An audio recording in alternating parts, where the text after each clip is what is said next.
All right, it says we are live. I don't know if we are live. Can you tell me out there if we are live, please? I went and I did delete that other one, so hopefully people don't go there sitting and waiting for it to go live. Yeah, we got sorry, video guys. on YouTube. Okay, cool. Sorry, I could not get GunTube to allow me to go live, so we had to ditch it and start another one on StreamYard. So I don't have any links out other than who I have on the panel right now. So if anybody wants a link, just give me a yell. Let me know. It's no big deal. We just I only have room for five plus me. So if anybody wants a link, let me know and we'll throw you one. But I know Yankee's going now, so we'll see what happens. Let me change this view a little bit. And all right. So, do have Carolina EDC's out there, Daniel Pfeiffer's out there, Mystic's out there. You're supposed to start with AutoZone. That's just rioting basics. Yeah. Screw AutoZone. Sons of bitches wouldn't give me a ratchet. Bastards. I'm still pissed off at them for that. Republican River Rats out there. YP's out there. What's going on, buddy? It might take a second for people to get notifications since we threw this up here like this.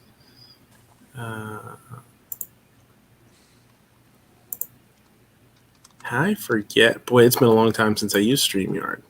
Let's see here. It's alive. No, I'm just looking. I can't remember. Yeah, we're good. Okay, so budget. What's going on, buddy? Not much. How's it going? Oh, technical I got difficulties. A horrifically messed up story to tell, if you wish. If not, I'll keep it to my damn self. No, you can tell stories. I mean, that's okay, man. We're all adults here. Let's let everybody else get through their intros and stuff first. Yeah, Burrs. Pickle, what's going on there? Pickle, my pickle. Not much. Just out here chilling. The temperature's finally dropped down, so it's comfortable enough to be sitting outside. So, and hey, it's still sunlight out here, at least for a little while longer.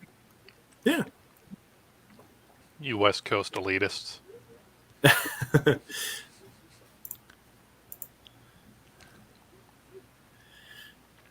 Ape, what's happening, buddy? Oh, not a whole lot. Okay, I'm lying. I had a pretty full weekend because I actually was able to take the weekend off for a change. Oh, look at this. Look at this guy. Thinks he's cool. Getting days off and such. Oh, I am cool. Yeah, I went looking at some vehicles the other day, and then my folks came up for Father's Day weekend. So my dad got to have a pretty, well, according to him, a pretty cool Father's Day weekend. Got to go on a road trip with his son, which he normally likes doing. Mm-hmm. He got to look at some cars, got to drive one, then got to have all the wonderful joy of a new car without having to buy it himself. So if you hit the little thingy down there that I have posted. Oh. Look at that. It matches the cornfield. Yeah, it does. Except the cornfield isn't sparkly. That's cool. That's a neat color. Yeah, it wasn't my first choice, but it was a couple. It was, it's the 2018, and everything I was looking at was like 19 and 20s. Uh-huh. And the base model 19 and 20s were within a grand or two of this being an 18, but this is pretty loaded as far as what the six-cylinder all-wheel drive Challengers will go for. It's really weird. Is there's yeah, it's a six-cylinder because they don't make it in. Oops, I hit the wrong button. Oh, anyway, y'all saw it. If you didn't see it, go over to Matt's Discord and look in Bug Out Vehicle Porn. Mm-hmm.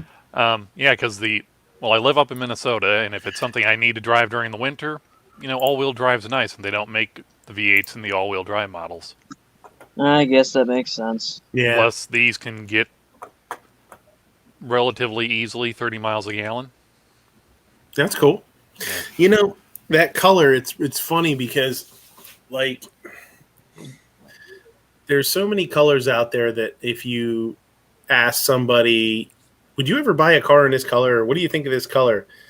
You show them a piece of paper or show it on like a color, what do they call them? Color chart. Yeah, like a Color chart. You'd be wheel? like, oh, no way, no way, no way in hell. But when you see it, you're like, that's pretty cool. It's pretty neat. I like it. Yep. Does it have that would be neat to have like a white racing stripe down the center too. It's got a black segmented stripe.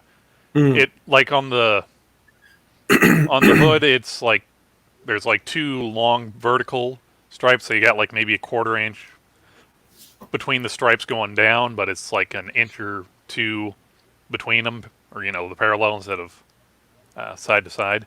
But then when you get to like it goes all the way up over the roof and then onto the trunk. But when you get to the trunk, they get like progressively smaller as they go back. So you got like a 1/4 inch little vinyl stripes and that on the back. So yes, he got to do all that. He got to use a chainsaw today because one of my trees blew over. Right. And didn't that happen to you like 2 weeks ago too? Or is that the same no, one? it's the same. It's the same one. It's just one of those things where it was, for like 4 days straight. It was, it's going to be 20 miles an hour and gusty for wind. I'm not going to screw with anything until everything dies down just in case me putting a pipe up or a 10-foot section of PVC pipe up in the tree and knocking around didn't get all the wonderfully sharp pieces of branches out. Right. Yeah, so then he got we both washed and waxed and everything and got this all nice and shiny. And about the only thing he didn't get to do today was ride the lawn tractor and mow. So, almost perfect. And, well, we went to Walmart to pick something up, and they were blowing out chickens. Not big chickens, like maybe only 4 or 5 pound chickens. Anywhere from $3 for the whole chicken to $1.50 for the whole chicken. Mm-hmm. So he picked those up and got to try a new recipe that he got from one of his customers. That's cool. And then to end it on a slightly depressing note, since the chat before we jumped over to StreamYard was mildly depressing. No, as we were kind of waxing the car in that, because we, cleaned out the garage and moved it in, just left the door open because there was no ventilation in the garage. Gray Ford pickup just kind of pulled halfway into my apron onto the highway and just sat there. And it sat there. It's like, okay, is it someone wanting to come up here and ask if the stove on the sidewalk is already taken or what? No, about 10 minutes later, highway patrol pulls up, or comes the other direction, whips a Yui pulling behind them. 5 minutes later after that, ambulance pulls into my driveway. They like literally carried this guy out. He couldn't have been like, I don't know, like 20s or mid-30s. They were literally carrying him between 2 people. So I don't know what the hell happened with that. But Yeah. 6-cylinder. Yeah, it's the 8-speed auto with the paddle shifts if you so feel inclined. Well, in all-wheel drive, that's going to be quick too. I mean, that's going to grab a hold and take off for you. You know what I mean? That's what's so cool. Yeah. Oh yeah. It even Guns and Barbecue. I had to redo. The stream. So whatever links are out there are no bueno. I can send you one. I can only hold 6 people in here, and I just sent Moo a link. But I will shoot you one, and we can switch you in and out. we got room for. Yeah. There it is. Yep. Yeah. Yeah, it's even going down the highway, just going from like 30 miles an hour up to 60. It gets up to 60 pretty quick, and it doesn't. Mm-hmm. It's not like it's stalling for power. You got to let off pretty quick, otherwise it's 90. Oops. Yeah, they're not super heavy. I mean, they're pretty big, but they're not heavy like the old They're ones. comparatively heavy for that class of muscle car, but I don't know, they're nice. So now, hopefully, I don't start taking Amtrak to Seattle and deciding whether or not I need to drop $5,000 on the Corth. If so, I might be Yankees' illegitimate clone. Yeah, anyway, you just got the wrong green. Now, like I said, it wasn't my first choice. Something like their Destroyer Gray, or they even came out with the 50th anniversary where it's like a kind of a gold metallic with a black hood and black, kind of like a gold and black two-tone. Mm-hmm. But no, for as what this cost and for how loaded it was as features. Squib, what's going on, buddy? Just driving home from work. Had to work tonight. So I'll be disconnecting when I get home. So that'll free up a spot to let somebody else in. That's fine. Whatever. I mean, I'll try to jump back in when I'm at home from my desktop, but I don't have a camera, so you won't see a hand waving to say that I'm in the back room. So I guess if you don't have a lot of people on the panel and I'm still up, I'll try to jump in. Otherwise, I'll kind of stay out of the way. That's But I guess I wanted to explain something since you've got a big audience out there, and maybe some people might have seen this. I totally screwed up trying to put shout-outs out there for the live stream last night on the Arizona Ghost Riders channel. I got the time wrong because Arizona doesn't observe daylight savings time. I should know this. Wah wah. Yeah, it's not the first time I've been out there, and yeah. It's not the first time I've been in Arizona, and I'm like, something's wrong with the clock. It's an hour off. It's like, no, you're an hour off, moron.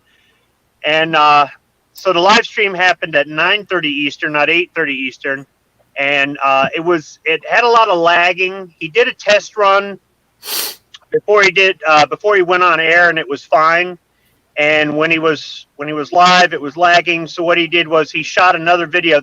He was doing a video from Trail Dust Town in Tucson, where they do a Wild West stunt show, and he was live streaming the stunt show, and they did one that afternoon, and then they did one that night. So he recorded the one at night, and he put that on his channel, so you could get an idea of what happens in the Wild West stunt show without all the lagging.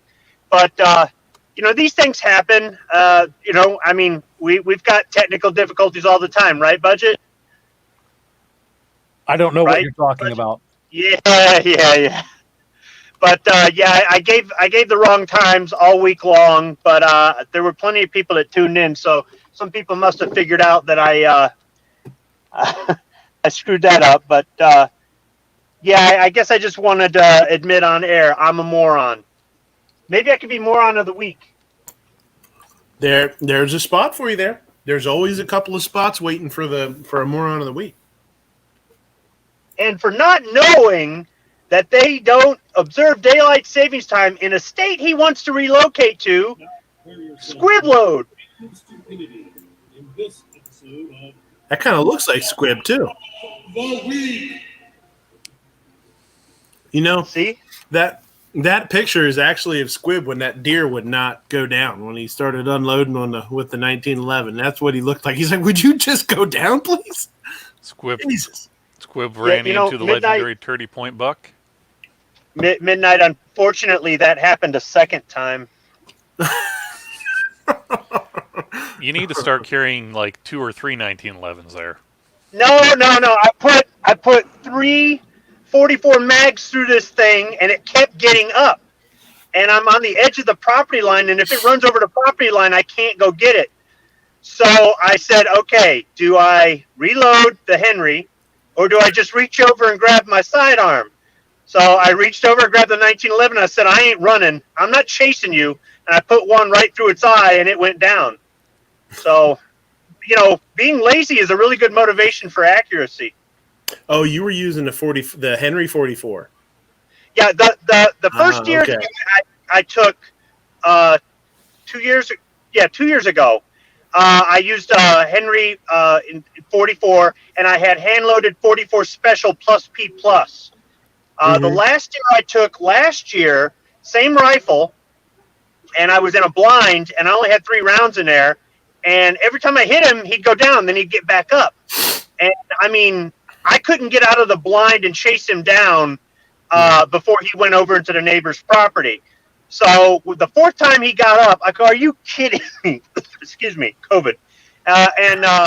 I figured it'd be faster just to grab my sidearm, and I said, "I ain't running after you," and I just put him down. So that 1911 is really handy for killing deer. Yeah, I don't know. I don't know if you're allowed to carry a sidearm if you're allowed to do that in PA or not when you're hunting. I'm not sure what the rule is. I don't know if you're allowed to use a sidearm to put an animal down or not. So In this Ohio, is what you're allowed to carry it concealed for self-protection, but you're not allowed to hunt with it. It has It's to be with your probably- long arm. I feel like it's Or I think- if you're yeah. hunting with a sidearm, then, obviously. But, yeah, and in a situation like Squibs in Ohio, I'd be a criminal for that. Now, see, I don't know if I'm a criminal or not, but frankly, I don't care. Because they got so many stupid hunting laws. But my thing is, it's like this. I had 7 and 8 round mags. Every time I've taken it out, every time I've gone hunting, I've taken it as a sidearm. I load 5 in the mag. So, when I'm talking about doing mag dumps, and I had already put 2 into a possum earlier that day, but there's only 3 more, and then I shoot a couple more times. So I really only shoot, 5 or 6 times. You might go 5 or 6 times. Yeah, but 5 or 6 times, and almost every one of them's a hit. But yeah, it's still kind of funny. But if it's against the law, well, then I guess I broke the law. But I mean, I don't really care. Well, At least you're not all over the internet telling everybody or anything. You should be safe. Hey, they can get me. I've eaten it, so I've eaten the evidence. Well, that's destroying vital evidence to an ongoing investigation. There, Important Squib. evidence. Well, the thing is, the people that I've gone hunting with have been hunting for decades, and none of them have said you can't carry a sidearm. And some of them carry a revolver. So maybe it's legal here, maybe it's not. But I don't get the big deal. If I can, it's a big enough caliber, right? I mean, it fits within the definition. Yes, straight wall under 1.8 inches, right? Yeah. Yeah. Speaking of You can hunt valuable, with a 45 in Ohio if you wish. I wouldn't, but you can. Yeah, you can use Okay, anything you can hunt with a 45, but you said you couldn't use a sidearm to put down an animal. If you are carrying, say, a straight wall pistol cartridge or straight wall cartridge rifle, and you're carrying a concealed handgun for your defense, if you use the concealed handgun to put down the animal, no bueno. If all you're hunting with is the at least 5-inch barreled straight wall cartridge, .357 or greater diameter bullet, and if that's what you're using to hunt with, you're kosher. But if you have both, no bueno. Stupid, but there it is. Yeah, here in Minnesota for pistol, as long as it's .222 greater diameter and center fire, you can use whatever handgun you want. Now, the only thing you can't use a handgun for is archery season and muzzleloading season. And muzzleloading season, it has to be .40 caliber or above if it is a saboted gun. If it is a non-saboted gun, it has to be .45 caliber or greater. And no, you cannot use muzzleloading revolvers. Oh, that's messed up. Because I want to go deer hunting with my walker. I mean, yeah, I think it'd be kind of cool to try my old Army, especially since I can, put a fairly stout load and a fairly heavy bullet in that. Yeah. Now, see, here's the thing. I could call the Michigan DNR and ask them if I broke the law or not. I wouldn't do that. I wouldn't do that. I ain't worried about it, man. What are they going to do? Everything. So, yeah, okay, right. We're all Well, going to okay, get dragged into court because of Squib. Yeah. So, but the thing is, the last time I called the DNR and asked them a question, the answer I found out later wasn't true. So I was told you could not target shoot on state land in Michigan. Come to find out, you can. You have to follow certain rules, but you can. So I've been on YouTube saying, oh, yeah, you can't target shoot because DNR told me. So, Well, I now- mean, if I ask them, hey, can I hunt with a handgun? They may tell me the wrong thing. Yeah. Well, it's kind of like that, that trope of asking a cop what the law is. It depends on who Yeah. you ask and depends on when you ask them. Yeah, I'm Yeah, pretty for sure, sure. Squib, if you had like 2 or 3 different burner cell phones or different phones you could call from, asked and got like 2 or 3 different people, you'd probably get so many more different answers of where it's nobody knows really what the hell's going on. Unless you wanted to be a Karen and say, hey, I want to talk to like the actual manager or someone who can read the regulation book. Well, even then, though, I mean, Well, if it's usually printed out, if they've gone through the problem of printing it out, that's, I don't know, it's in the book, whether it's right or And not. see, yeah. I can try to apply logic. For example, I had 7 and 8 round mags for the 1911, but I only loaded 5 rounds in each. I've got a 10 round tube mag on the Henry, but I only put 3 rounds in there because you're only supposed to hunt with 5 rounds. Well, if I've got a magazine that's capable of accepting more rounds, couldn't they also say you could have had more than 5 rounds in here? But I don't. So I think a lot of things are subject to interpretation. And if you've got a DNR officer there that thinks they're judge, jury, and executioner, then you're going to end up with that. I've heard horror stories about DNR officers, but in general, I'm typically not, intimidated by that sort of thing. It's like I don't know. If they wanted to try to prosecute me for something I said live on YouTube 2 years after the fact, that really shows that they've got a lot of free time on their hands. Yeah. Yeah. Let's real quick. Guns and Barbecue popped in here. What's up, buddy? Not much. And go back on the whole whether you can carry a handgun in PA while you're hunting. You can carry one, but I think to actually hunt with it, you have to get some sort of special permit. I don't know if it's a stamp that you pay for or what, but as far as just having like your EDC on you while you're hunting, that's fine. Yeah, I believe you're right. I know you have to. And the laws right now are really weird because of the state of emergency. You can't even open carry without a license right now. But I know you need a permit to carry on state lands, I believe. But my one of the things I'm not sure about, I mean, I don't know how much they would frown upon it. If you take a shot, you hit an animal and you need to finish it off, how much trouble would you be in if you finished it off with a handgun, without a handgun permit or a handgun hunting license? I will say I've done it a couple times. I mean, I don't see the point in, pulling up my rifle and right. Putting one in its head when I can just pull out my sidearm done. And, right. If they really want to come back and, get bullet fragments and, send it off to have ballistics done and all this fun jazz, well, then, you know what, lock me up after that then. Well, I think, too, anybody with any common sense would be like, well, yeah, like they would think you would shoot it with the handgun and then shoot it with the rifle, while it's laying down. I don't know. It does make a whole lot of sense, but things that make a whole lot of sense sometimes are frowned upon. So yeah, I don't know. True. But yeah, I shot it with my handgun first, then I put it out of its misery with my rifle. Yeah, I don't think anybody's going to be saying that anytime soon. Just hunt with a Chinese SKS, then you can finish it off with the bayonet.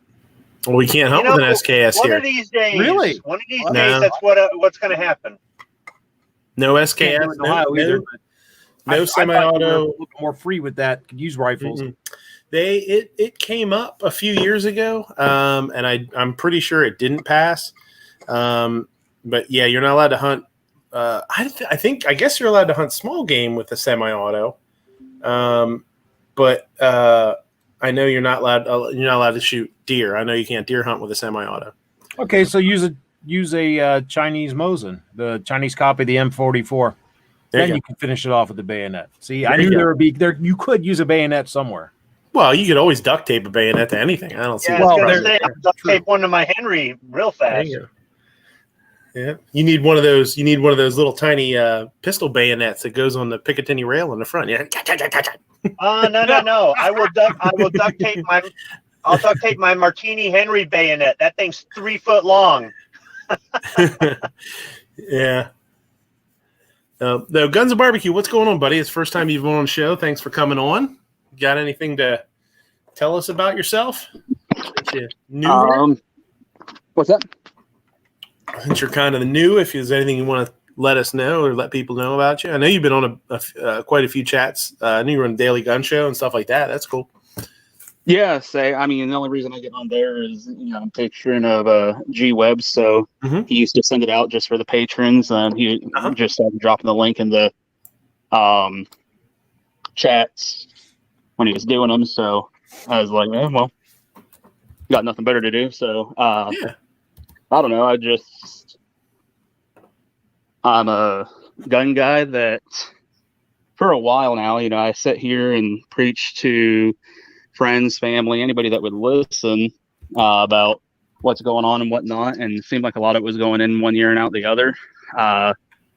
So I just wanted to try and reach more people. So I started doing the whole YouTube thing. And I also like to do a lot of smoking and barbecuing. So figured I wasn't sure how much content I could come out with just doing gun stuff. So I figured I'd try and incorporate some barbecue stuff here and there. Yeah, that's fun, man. That's cool. So, yeah, glad to have you, dude. Anytime if you're around, you want to jump on. And normally I use GunTube, so I can pack a truckload of people in the panel. So, once that gets back up and running or whatever, if you ever want to link, man, just let me know. If I miss you.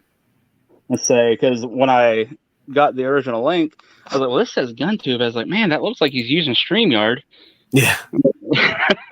It's like, you're the only one in here. I'm like, I feel like Happy Gilmore with that whole ninth hole at 9 thing. Yeah. I sent you a link. Like, don't tell him I sent him the wrong link. Yeah, the 9th hole at midnight. So, Budget, you wanted to bring something up, buddy?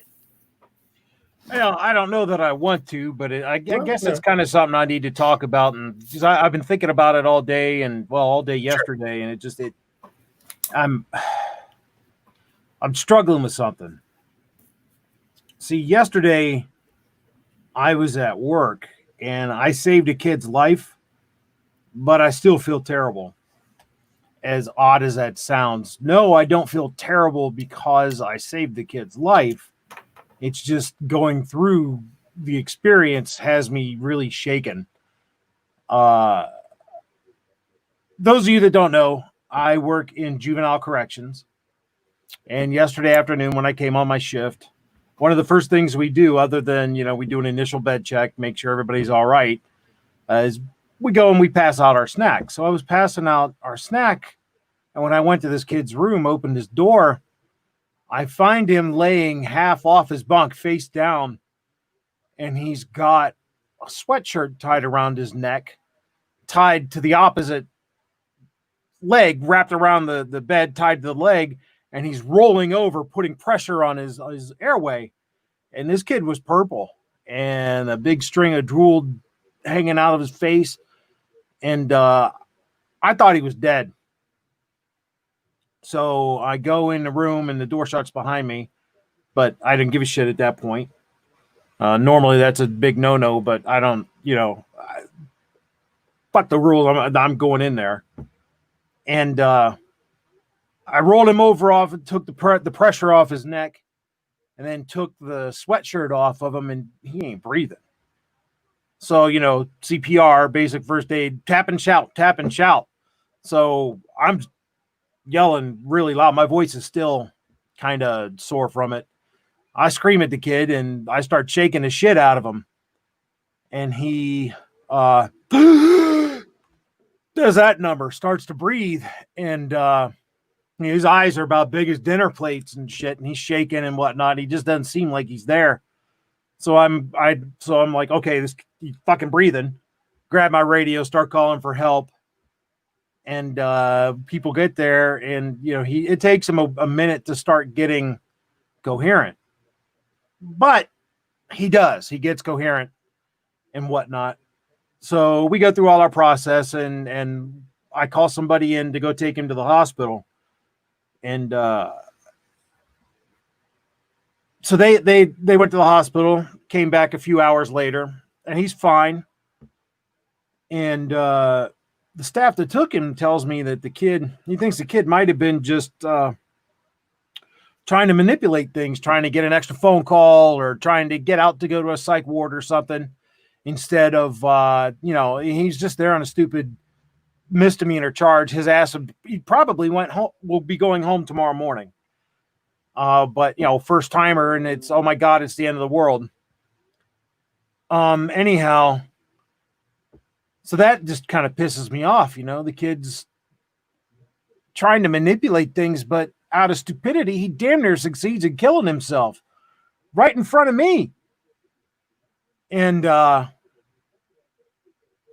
so later in the evening, I've got to, after they get back and I talk to the staff and I make sure everything's all right. And I've let my higher ups know what's going on, give them the updates and everything.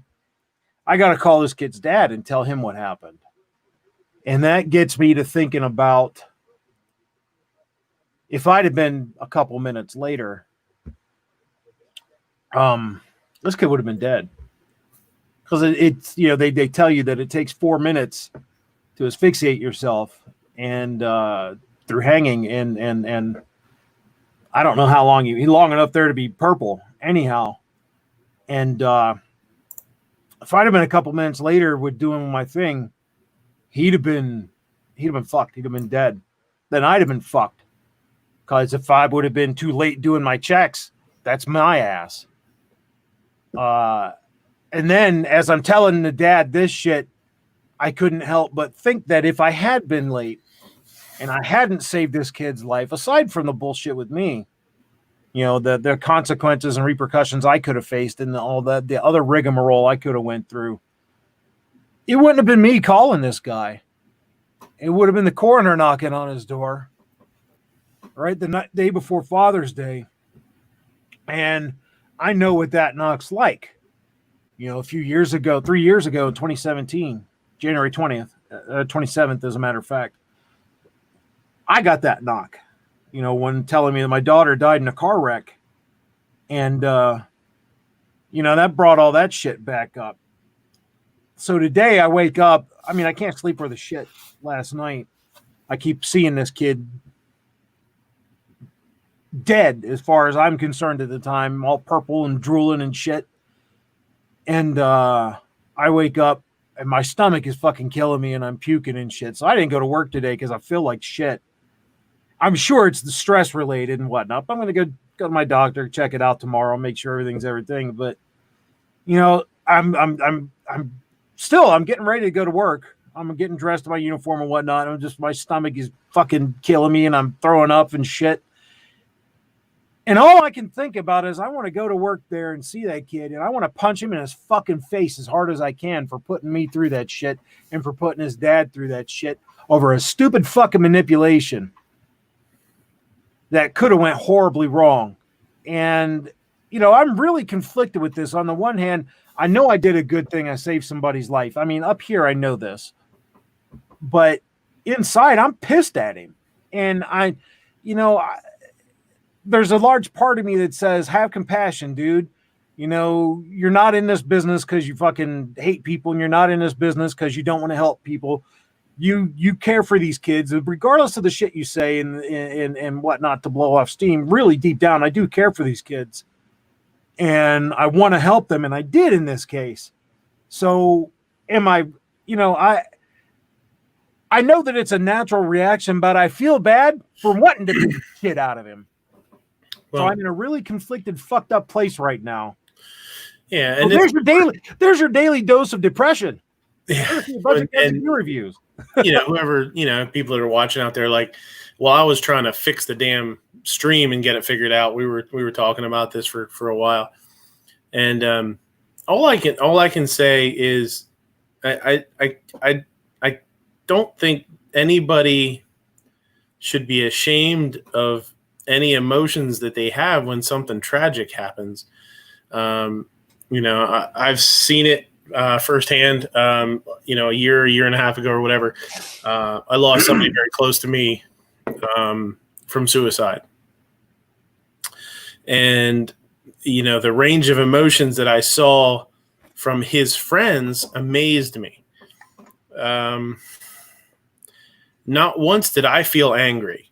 Honestly, I was very upset. I still get, when I talk about it, I get really sad about it. Somebody I knew for years, and somebody I considered a mentor. But when I started seeing his friends and family, as hard as that was, I saw sadness, and I saw anger, and I saw things, everywhere in between. And not only did you see it, but you saw it from the same person, which to me was eye-opening. I'd never really seen that. So you'd have the same people that were very, very sad and then very angry, and then that all rolled up into one and back and forth. So, but at the same time, I don't think you can, I don't think you should have the right to be upset at anybody for whatever emotions they have, because that's a true feeling, and a lot of people, might say, oh, that's bullshit. I can't believe you were, how could you be mad at that kid? And then somebody else, if you weren't mad at him, somebody would be like, aren't you pissed off that he did that? I don't think it's something that you have the right to call somebody out on. I think if you call somebody out on however they truly feel about something, especially something as super emotional as that, I don't think that's right. Especially going through what you have with your daughter. It's a whole nother level. I think that making that connection is why, aside from the image of seeing him like that, I think that realization is really what fucking punched me in the balls, man. Because for sure, I've been through this situation before. This is the second time in my 20 years in corrections that I've had to do this. The first one I had to actually cut him down because he was pretty much, he was damn near fucked too. And I couldn't lift him. I couldn't untie it. So I had to get out a cut down tool and cut him down. But this was a long, long time ago. Yeah. And it didn't hit me like this one has. And I can only think that it was the connection with talking to his dad and knowing how that conversation could have went for him that really, really, really got me. And yeah. When you're in this business for years, you learn to deal with horrible shit. And normally I don't let things affect me. I turned, the classic thing, dark humor, and I laugh it off because if I laugh at it, it robs it of its power and it doesn't bother me. For sure. But I can't laugh this shit off right now. Maybe in a few days I'll feel a little bit better about it, but damn, it's got me in a fucked up place right at the moment. Well, no one needs to worry about me and call for a welfare check and shit. I'm fine. I ain't gonna do none of that shit. Don't go thinking that. But I'm feeling stuff, man. Well, yeah. There I go trying to laugh at it, right? I think it's being a young person that that it happened to, that you're dealing with here. You have the opportunity as the adult, in the situation to sort of control how things go with your relationship with him. Not that you have a relationship with him, or maybe you don't want one, or maybe whatever, but something like this can definitely give you the ability to maybe help guide him in his life at this point. Well, hopefully I'll never see him again. Hopefully he never gets in trouble and comes back, Well, hopefully you don't see him in that. That's always my hope when I meet a young person, is that I never fucking see him again. Hopefully you don't see him at your job in a cell, right? Yeah. But I mean, you might be the person that saved his life there, but steers his life in the right direction in the future too. You have an opportunity to I don't know what the rules and regulations are with you as far as having contact with, Really with can't. these kids. You really can't. You're not supposed Right. to. Right. Yeah. And as I'm saying this, that's the first thing that popped into my head. Maybe you're not. But at the same time, like, I don't know. Maybe there's something. Maybe this kid needs some words of wisdom. You know? Well, clearly, I don't know if I have any right now. Well, that's I bet you the do. truth. I bet you do. Yeah. So I know, like I said, when I instead of the tap and shout, I did the scream and shake. My scream was, "What the fuck are you doing, you dumb motherfucker?" yeah. Yeah. Well, you know, it's That was just the first thing to come to my head, you know. mm-hmm. Yeah, when people are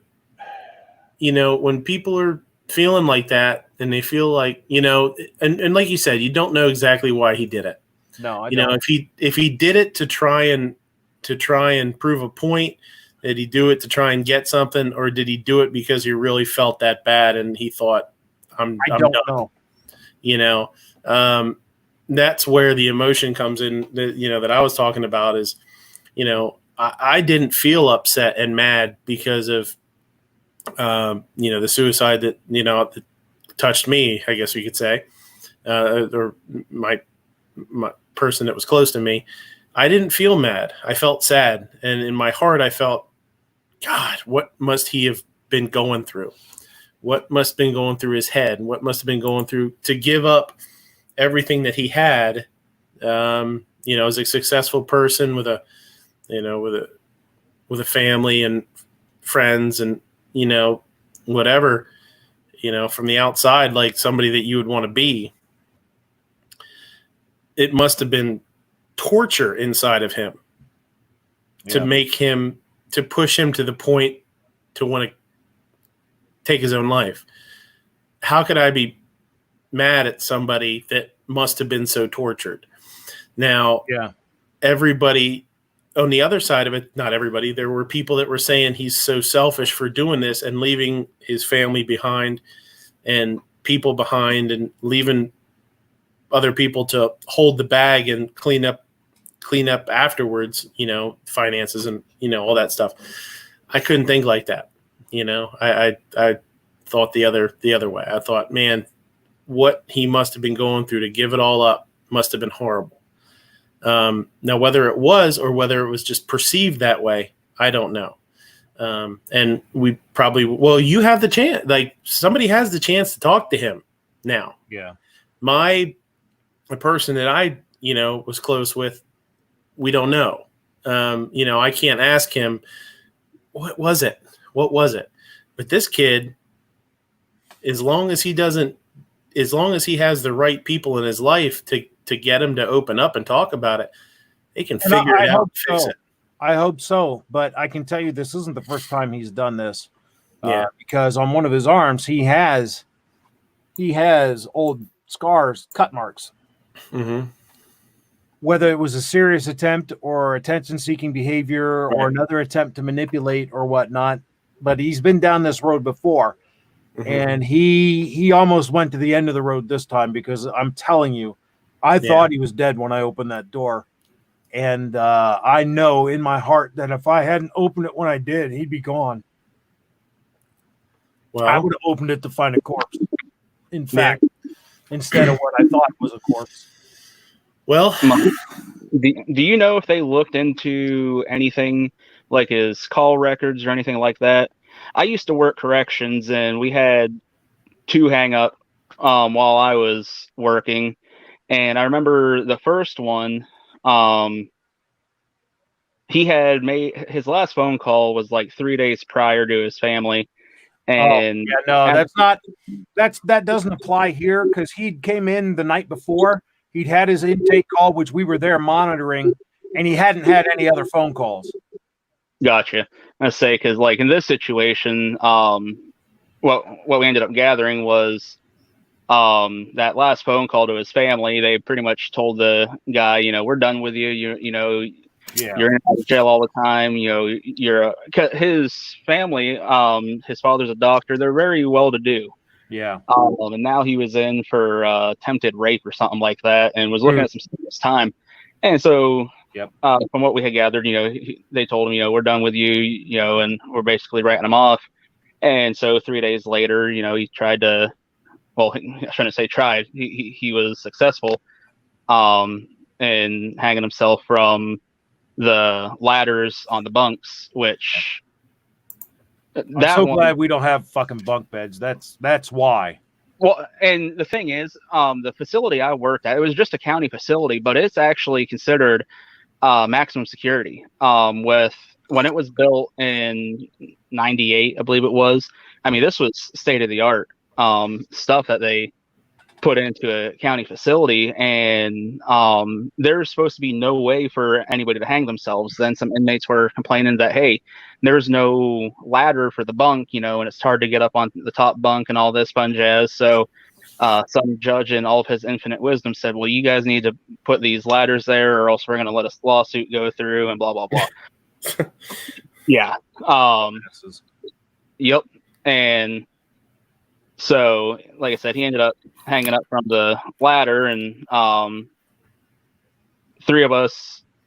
I wasn't the one who found him. A good buddy of mine was the one who found him. He lets out the J code, and so we all go running that are on support and whatnot. And but yeah, like I said, we ended up finding out that it was days beforehand, and he knew when we were doing our rounds, things like that, clockwork 30 minutes, which that's one reason I'd always tell people, don't do your rounds. Yep. Every once in a while, do one, then immediately do it again. Yep. Let's say I would do it just because I was bored sitting at the desk, because I got to get up and move. Yeah. But yeah, so we ended up getting a pulse back, and he was taken up to Erie, and he survived 3 days on life support before they ended up pulling the plug on him. But it's fucked up. It is. Yeah. I was just wondering, because you said, with the cut marks, and I remember I'm still kind of a younger guy. I'm only 30. But back when I was in high school and stuff, there was kids that would have cut marks, and they never were trying to do it to kill themselves or anything. They just it's classified as self-injurious behavior, not a suicide attempt. Two totally different things. Yep. And so I just wasn't sure. Maybe you said this kid might be going home in the next day or two. He will probably be going home tomorrow morning. He's there on a misdemeanor. So his first offense and a misdemeanor. They're not holding anybody but felons right now. He's going home Monday. Without a doubt, he's going home tomorrow morning. I would be shocked if he's still there when I go back in on Tuesday. Anyone try and look into see if there's something going on at home that he doesn't want to go home to? Well, he says that he's disappointed his parents, and he doesn't want to face them. That's what he said. And it's a minor piddly ass charge. It's not like he's in there on those, if you've been in corrections, the certain types of charges, you got to keep a closer eye on people. First incarcerations, you got to keep a closer eye on them. First incarcerations with certain types of charges, you really got to keep an eye on them. This was his first incarceration, but it's Friday to Monday. Is it just he would have been there probably just a weekend, and it's a minor charge. It's a stupid fucking misdemeanor. It's the kind of thing where it's probably nothing. And when they did our intake screening, they found that the marks, but it's over 2 years old, so it doesn't meet the criteria for our precautions. But sometimes you can have the best screening tools in the world, and human decision and human fuckery just puts all that shit out the window. Mm-hmm. And that's what happened in this case. Yep. Well, this budget guy, man, he comes on. He doesn't want people swearing on his show, but he comes into my show and starts throwing all sorts of stuff. I suspect that if I were on my show today, the censors would go out the window today. Yeah. I apologize. If you wish me to stop cursing, I will do so. Fuck no. Hey. Straw. Grass. Oh yeah. Okay. And hello, 23. How are you? Yeah. The after you guys had quite the F-bombs the other night when you were doing that Lori Lightfoot thing, huh? With that nonsense. God. Jesus. That man, that shit was funny. That dude is this week's wound up sumbitch of the week. Yes. That was hilarious. Oh man. Well, I mean, I hope the kid's all right. I hope everything turns out all right. I hope he finds what he's looking for. Well, I know Julie Reed, there's going to be somebody watching him eye to eye, sitting there looking at him even when he's taking a poop. Yeah. So, yeah. Some people pay extra for that, you know. Yeah, that's right, man. Mm-hmm. On both sides of that, both sides. Mm-hmm. Mm-hmm. Yeah. Yeah. Just don't let him watch this show because we don't want him feeling any worse about life. No. Not this show. I mean, just any of my stuff in general. We'll just keep him away from. Let him watch pickle stuff. Watch him fumbling around putting scopes on. And we shit. do not allow them to get on the YouTubes. I bet not. Mike, why did they have you make the call? You don't have a lieutenant or somebody that could do that? I am the supervisor in charge of the shift. That's my job. Oh, all right. I am that guy. Excuse me, sir. I'd like to speak with your manager. I am the manager, ma'am. I am the manager, Karen. Said that on many. I love it when a Karen asks me, "I want to talk to your supervisor." You are talking to him, lady. Mm-hmm. I was reading a story today, and you know I brought shit like this up before because we do it too, but it was a article about a woman that wrote some shitty ass review of a restaurant and how long it took for everything, and this was cold and that was cold, and she just and it's this is just the perfect storm because it's all the things that I bitch about. They said it took too long. They said it was cold. They didn't tell anybody. They didn't tell the manager there were issues with things. They ate everything. You know, they ate everything. Couldn't have sucked that bad then. Right, exactly. And then went and wrote some gnarly ass review about all this shit and how long it took for everything. And you know, they did what we've done at the restaurant more than a couple times, and that's go to the tape. Let's go to the tape, Bob. And they go to their security cameras and they start timing things and they start watching stuff. And they're like, okay, it took 3 minutes for this. It took 3 minutes for that, you know, down to the point where she's like, it took us 15 minutes to get drinks. He's like, it took 2 minutes and 48 seconds for you to get drinks. You know what I mean? It took this, it took that, you know, and he wrote it all up. He wrote this big, long thing on Facebook or whatever and fucking laid it all out there. And he said, you know, we just want to be honest, and I want to stick up for my employees. And the one employee was like he's new to the U.S., I guess it said. He was basically an immigrant, you know, hard worker, good guy. You know, the manager, he, you know, talked really well about her and how they were upset that you were upset after you left, and they didn't know what happened. They were trying to figure it out. It's fucking bullshit, man. Like, it drives me nuts. It drives me so nuts. I can't stand people like that. Oh, that's just not right, man. Back in March, I was at Perkins with my cousin. They had taken me down to Pittsburgh to see my neuro-ophthalmologist, so I figured I'd come to lunch, just, you know, be nice as a thank you. And we're sitting there, and this was right after all the COVID stuff had happened. So, things are going real slow, and nothing's shut down yet, but things are going real slow, and apparently they're down to one chef, and it was the best food I had ever had there. But the guy that came in after us, so I've been sitting here 40 minutes. This is taking way too long. I'm like, well, it only took us 30 minutes to get our meal. They already said they were down to one cook, but like I said, it was incredible. I couldn't believe it. I'm not a big fan of Perkins, but I'm like, well, we've only been sitting here 30 minutes. He came in 10 minutes after us, so he's only been sitting there 20. And he said it took 40 minutes, and he's just raising up this giant storm. And I finally just spoke up. I was like, you're bullshitting him. Oh, there's a swearing thing, darn it. No, don't fucking worry about it. But I told him, I was like, you're bullshitting. I was like, you've only been sitting here 20. I was like, they've already told you, that they looked into how long it took to get your drink and everything.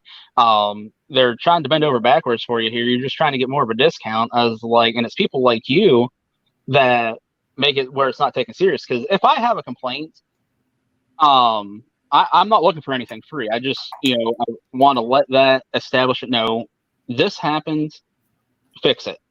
And they always seem flabbergasted when I'm like, I don't care about getting anything off my bill. I'm not looking for free coupons or a discount next time or anything else. I just, want to let you know that way it's not a problem with somebody else. It's going to either give you crap or it's not a problem in the future, whether it's something overcooked or something.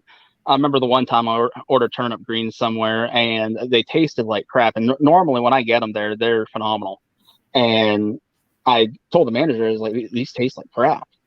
And he's like, oh, I'm sorry. And he went back and they tried them and they're like, yeah, something's wrong with them. And he's like, can we take, I think they tried to comp me 20%. I was like, no, that's not what I was letting you know for. I was like, letting you know. I just hate people that are trying to always get something for nothing. Yeah, there's a. Like I'm the same way. Go ahead. Said like pretty much everybody. Yeah. Well, I believe that if something's not right, you should say something, because if you don't say something, a lot of times the restaurant doesn't know there's something wrong, and they can't fix something that they don't know is wrong. So for the sake of a restaurant that you might like, you definitely want them to address issues. Now, it might be an issue with, quality. It might be an issue with staffing. It could be a million things. Trust me, a restaurant is a fucking zoo. A restaurant is semi-organized chaos, and things are going to get messed up. There's no restaurant that I've ever been around that hasn't screwed something up at one point or another. Sometimes it's out of their control. Sometimes it's bad planning. So it's a million different things. But the Karen, I always think about it as like the Karen that cried wolf. It's like, this is horrible. This is horrible. This is horrible. And I had it happen Saturday night. I had somebody send back 2 things, 2 shrimp appetizers, and I was walking out of the kitchen into the dining room. I was going to get a drink. Actually, I was going to go to the bar and get a cranberry juice, and the server was coming back towards me with 2 plates, and I was like, oh shit. Well, that's red flag right there. I was like, uh-oh, what the fuck's going on? And she said these shrimp are really strong and they're fishy. And I was like, oh shit. Like, what's running through my head right away is like, okay, like what the fuck happened? Did something not get rotated? I'm thinking like, oh crap, go back and I try one of them and they're fine. I'm like, no, these are super good. I'd said to the guys in the back, I'm like, yo, when did these shrimp come out? Because we buy frozen IQF shrimp, IQF frozen shrimp, individually frozen shrimp. They're like, we pulled them out last night before we left. So this was, 12 hours later or whatever, 16 hours later. I was like, okay, well, they're super fresh then. The texture is good. I smelled the raw shrimp. Everything was fine. I was like, man, these are perfect. And I was like, what do they want? He said, well, they want 2 new ones. I'm like, all right. I'm like, they're going to get the same thing now. I'm like, this is the shrimp that we got, and sent them out and they still didn't like them. So what do you do as a restaurant? Like, and there's a lot of restaurants that just comp people's stuff. They didn't want anything else. They didn't want whatever. That's tough to deal with as a business. Now, what do we do as a business? We apologize and we say we tried them. We don't feel like there's anything wrong with them. And they just say, oh, okay, well, we're not going to get anything else then. So now we run the risk, or a business runs the risk of somebody going out there and jumping on shitty ass Yelp and talking all sorts of garbage about you. or putting something on your Instagram or your Facebook or everything, because people got nothing better to do and too much time on their hands, and all they want to do is be a big shot and be pissed off and cause trouble. And it's tough. It sucks, man. Now, I don't know, what the answer is, but as long as you guys have known me, it's something that comes up and we talk about. I think that you get, somebody has an issue with something, you get it away from them. You ask them what can we do to fix it. If they have a recommendation, you do it. If you have to, you take it off the bill. If you replace it with something and they really love it, maybe you don't take it off the bill. But I think it's weird because there's people that do that. They will not say anything, like we're talking about, and I'm talking about this article. They will sit and they will just pretend like everything is fine. They will not make any, any inkling. They will not give you any inkling that there's anything wrong with anything. And next thing you know, your phone's blowing up or Instagram's blowing up, and you feel like an asshole. So it really sucks. YP says, honestly, I've never taken a Yelp review into account for trying a restaurant. I think it to me, I don't either. I mean, and I'm in the industry. So if people that are in the industry don't give a shit about restaurant reviews, maybe the general public shouldn't either. You know what I mean? You go to a restaurant because of word of mouth. You go to a restaurant because you do a little bit of research. You go to the restaurant and ask and then ask questions. Go in, sit down. What I recommend as a restaurant person, when you go into the restaurant, and I do this, I look at the server and I say, what do you like? What do you eat? What do you eat when you're off? Or when you come in, what would you get? And sometimes they look at you and they're like, their brain locks up a little bit because, some servers are programmed to feed you the right information that you're supposed to hear. But that's a good question for a server. Like, what do you like? And they go, and they can't, sometimes most of them, they can't help but be honest. Oh, you know what's really good? Salmon. Salmon's really good. And, instead of, what's fresh tonight or what's good tonight? Anybody that comes into a goddamn restaurant and asks what's fresh tonight is oblivious to how the world works. You know what I mean? What do you think they're going to tell you? They're going to tell you whatever they were going to tell anybody. People ask me all the time, what's good? Everything. What do you like? Let me drag a little bit more information out of you.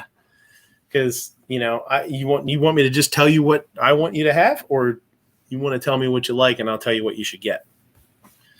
Big difference. Oh, what's fresh tonight? Oh, it's the wet-aged beef that we've had hanging in the cellar for 3 months in salt. Yeah. That's what's fresh tonight.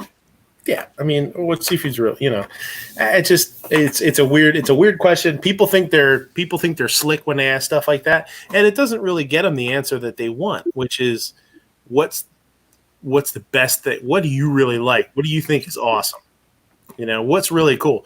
And it might be something totally goofy and totally not fancy and totally like, you go to into an Italian restaurant and you say, hey, what's really good? Or what do you like? And they say something like, you know what, the bolognese is awesome. And other people might look at that bolognese and they say, oh, well, you know what? You know how they make bolognese? They take scraps from this and they take scraps from that. And the vegetables are just like, all chopped up and whatever. It's like, and it's just all cooked. Yeah, but you know what? It's fucking slamming. So how about you go somewhere that you, and I will say this, I'll end with this. If you don't trust the answers of the people, like if you feel like they're bullshitting you, then don't go back. Go somewhere that appreciates you more. Defense Stat said, ask your fat guy friend what restaurants are good. I'm allowed to say that because I'm the fat guy friend. There you go. The wife's out there. Either that or ask your really skinny friend. I mean, fat guys will eat pretty much anything if you put enough hot sauce on it. A skinny guy who might only eat out like once a week or apart from whatever little diet he has. Or ask him what he spoils himself with. That's true. I mean, it can go both ways, I guess. It can go both ways, I guess. You know what you need to do Another good thing, another way to look at it too is, why don't you ask people that don't have a ton of expendable income, where do they like to go? Because somebody without a whole lot of income to blow wants to make it count. You got a truckload of money. You don't give a shit about if you can drop $500 on a meal, you'll just go anywhere and try the most expensive shit. But somebody that's like goes out once a week or once a month, oh, let's go here because it's always good. Let's go here because we know it's going to be awesome. Let's go here because their service is great. Let's go here because the food's great. Let's go here because we know it's going to be safe. Being safe. This is something that I really do talk about at the restaurant with staff, is people don't have a lot of money to burn. Not just now, but ever. There's a lot of people that don't have money to burn. And they want to go somewhere where they know that what they're going to get is going to be good no matter what it is. When people bring friends or family into a restaurant, they do not want to be embarrassed. They want to take them to a restaurant that's safe, that they know everything is going to be good no matter what it is. Not a restaurant where like, well, get this, that's awesome. No, don't get that. That sucks. That will change people's mind on who they bring to your restaurant if they can't trust anything that they bring in.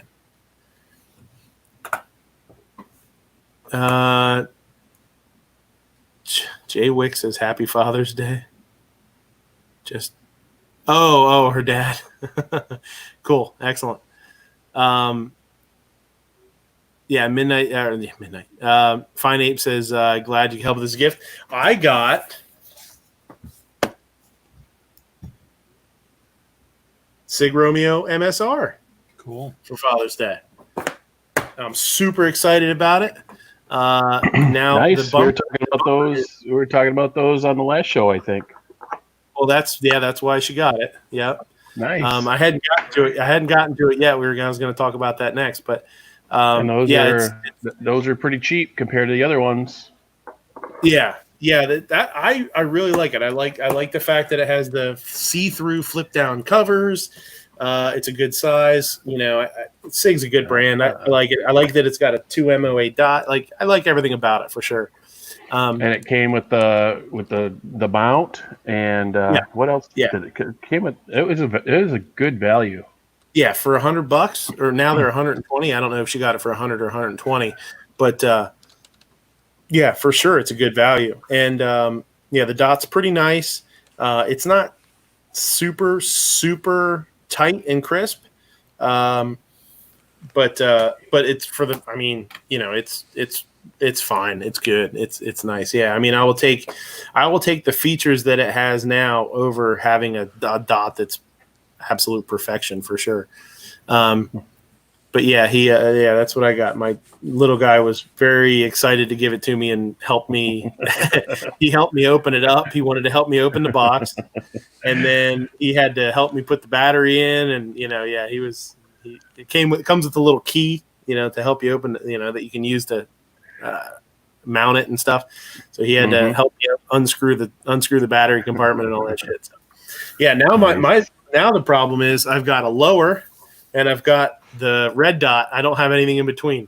Kind of like you. You've got a left ear and a right ear and nothing in between. That's right. Yeah, you sit like this. Same thing. You need that 300 blackout upper now. Mm-hmm. Yeah, I know, and it's in stock too. It's driving me nuts. Don't fight it. Just accept it. The sooner you go crazy, you'll realize how much time you wasted trying not to go crazy. I know. It's fucking. YP said, I used to help a friend of mine at his pizza shop on my days off. Ours was always that it was a perfect job, not for customers. Yeah. If not for customers. Yeah. Yeah. It can get pretty nuts. I'm not too nosy of a person. I don't get in people's business. I don't really feel the need to talk to people that I don't need to talk to generally. But I will sort of step in if somebody's being an asshole to an employee at a restaurant. I've been known to stand behind them, like, yeah, you know what? That's not that big of a deal.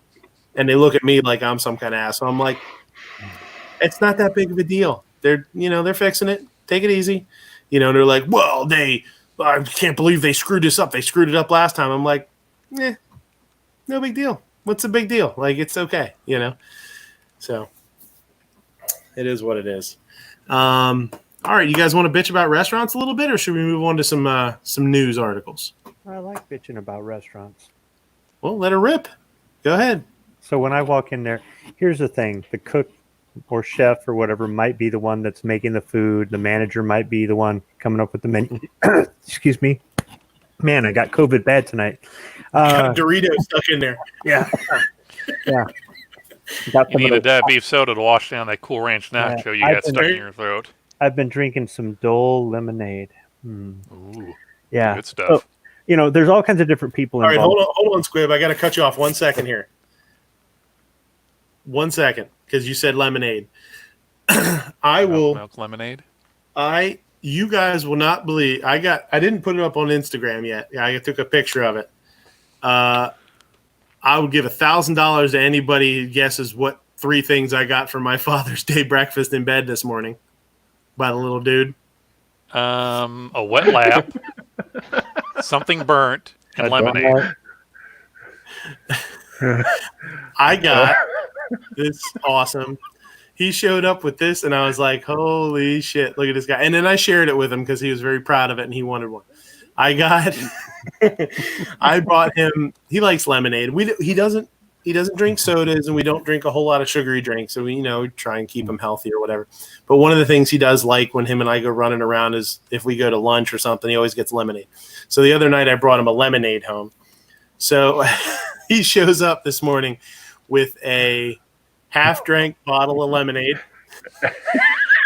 a blue gummy shark, 2 blue gummy sharks, and two pretzel Pop-Tarts. That would be worth now hold on. Were they $1,000. the peanut butter Were they the peanut butter pretzel or the chocolate pretzel? Chocolate. Oh, Yeah, nobody would ever guess you that. got yourself a keeper right there, Midnight. So I said, what the heck? What is this stuff for breakfast? He's like, oh, it's lemonade and blue gummy sharks and Pop-Tarts. And then he took the Pop-Tarts were still warm, obviously. And he took one Pop-Tart, put a shark in the middle, and slammed the other Pop-Tart on top of it. and he Raised him right. was a royal taster where he only had half a bottle of lemonade. Yeah, so I didn't drink his lemonade because I know he loves it. So I was like, well, I'll save this for you for lunch. I appreciate it. Did you eat the Pop-Tart? I ate one of the Pop-Tarts and one of the sharks, and then he ate one of the other Pop-Tart and the other shark. So it's funny because he dropped that off, and then he wanted to watch his iPad a little bit. He likes to watch some Godzilla stuff or whatever he's watching on Roblox or whatever. So he grabbed his Pop-Tart and his iPad, and he took off, and I didn't see him again for like half an hour. Yeah, it was funny. On that note, I'm going to bounce. Thanks for having me. Wait a second. Wait a second, Budget. What's up? Hey, that review you did today on the PC Charger and the EP9. Yeah. Have I been living under a rock? I've never heard of that EP9 before. Wow. Yeah. Has that been around for a while? Yeah. Oh, yeah. I've had a review on that one up for a couple years. And Oh, shit. As a matter of fact, it's my most watched video like ever. Yeah. Let's go check that out. I feel like a piece of shit now. That's okay. Well, I mean, there's You so many look like reasons, it. though. There's so many reasons. Okay, it's a good little gun. I like it. I wish they'd use the mil-spec buffer tube so that you could put a Law tactical folding adapter on it or something to make it fold up. Then it would be freaking awesome. But yeah, it's pretty cool. Yeah. Yeah. Otherwise, it's I like the damn thing. It's really good for $420. I know. You can't beat it. Yeah, I know. I'm intrigued. Thanks for sharing. xstarusa.com. That's where you can find it. And is it enter code budget for the 50% price increase? In the description box Enter below. code budget for not a damn thing. All right. I'll talk to you guys later. Have a good All right, one. buddy. Yeah, Have man. a good night. Go ahead, Squib. Sorry to cut you off. No, it's all good. Your story made me thirsty. I got more lemonade. I'm going to end up drinking this whole 2-liter tonight. And stuff like that. You remember that stuff. And You think about it all the time, all the little things and just, yeah, kids are, some of the things they say, some of the things they do, and it's just, yeah, they'll change your world, man. Mm-hmm. So when we go to the restaurant, I understand there's other people in the restaurant other than the waiter or the waitress, but for us, they're the face of the restaurant. If the food comes out and it's bad quality, it's not what we ordered, it takes too long, whatever it is, it's on them. They're the go-between between everybody in the restaurant. And it's almost like a game. How big do you want your tip to be? We're going to start out with this. And everything you do that is a screw up, and I'm not talking about something that's reasonable. It's blatantly, whatever, bad service takes money off the tip. And how much extra you make or how much you make that night off of us is totally up to you. Now, of course, we don't say this. It's not a disclaimer we start off our eating experience with, but we've had some really good service where we've kind of been like, let's throw a little bit more in the tip than what we were thinking or what we would normally for this dollar amount. And then there's been other times where I've wanted to leave like a penny, seriously. And, you might say, well, the cook screwed up the food, or the manager wouldn't let him do this, or what. I don't care. You're the go-between. And I know that the waiter or waitress has to give so much of their tip to the busboy too, and that sort of thing. But we've had service so good that we left a tip bigger than the bill before, because they've been, like 150% better than your normal kind of service. But what I want to know is, what's with the waiter or waitress that walks past you 15 times when you got an empty coffee cup there? Or what's with the ones that serve food to the two groups that came in after you before they bring you your food? Or what's with they seat you, they take your order, and then they disappear for 30 minutes? What is with those sorts of things? Well, yeah, there's a couple things. One, some servers just suck. And depending on the type of restaurant it is, and the price points, some places just don't expect servers to be all that awesome. So as far as the server walking past you when you might need something, that's just not being attentive. Getting food out in what a customer would think is the wrong order does happen a lot. And it's really hard to explain. It's simple to explain, but it's hard to really wrap your head around what happens when tickets come in and how tickets get grouped. It happens a lot, and it's something we really struggle with at a restaurant, at every restaurant, when you're getting apps and entrees, usually on the same ticket rail, repeatedly all throughout the night. And what happens is you tend to bunch up in groups. When you get really busy, you'll start stacking tickets in the back. One of the things that happens is servers will stack tickets out front too, and that's a kiss of death for the kitchen. And that's when if a server has 3 tables, if you get a table and a table and a table, instead of getting the order for the first table, putting it in, getting the order for the second, putting it in, they'll take the first, second, third table and put them all in at once. And it's stacking tickets. They flood the kitchen with orders. That's brutal. It's horrible. And it makes me want to do horrible things to people. But what ends up happening in the back is you get tickets you might get tickets with things like a crab cake or a steak well done, or, even some sandwiches and stuff that might be a little more time consuming. It could be anything really. It just depends on it could app, entree, dessert, whatever. There's things that sometimes are just a pain in the ass to make. And what ends up happening is you get one of those on a ticket, and that's going to, a good example is let's say a 4-top comes in, even if it's 2 tickets. Let's say you get a crab cake and 3 other things. That ticket's going to take me, because we roast them. We roast the crab cakes in the oven to order. 20 minutes, 22 minutes till that goes in the oven and comes out.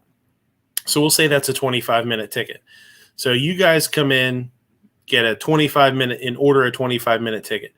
15 minutes later, somebody comes in and orders a burger that takes 10 minutes.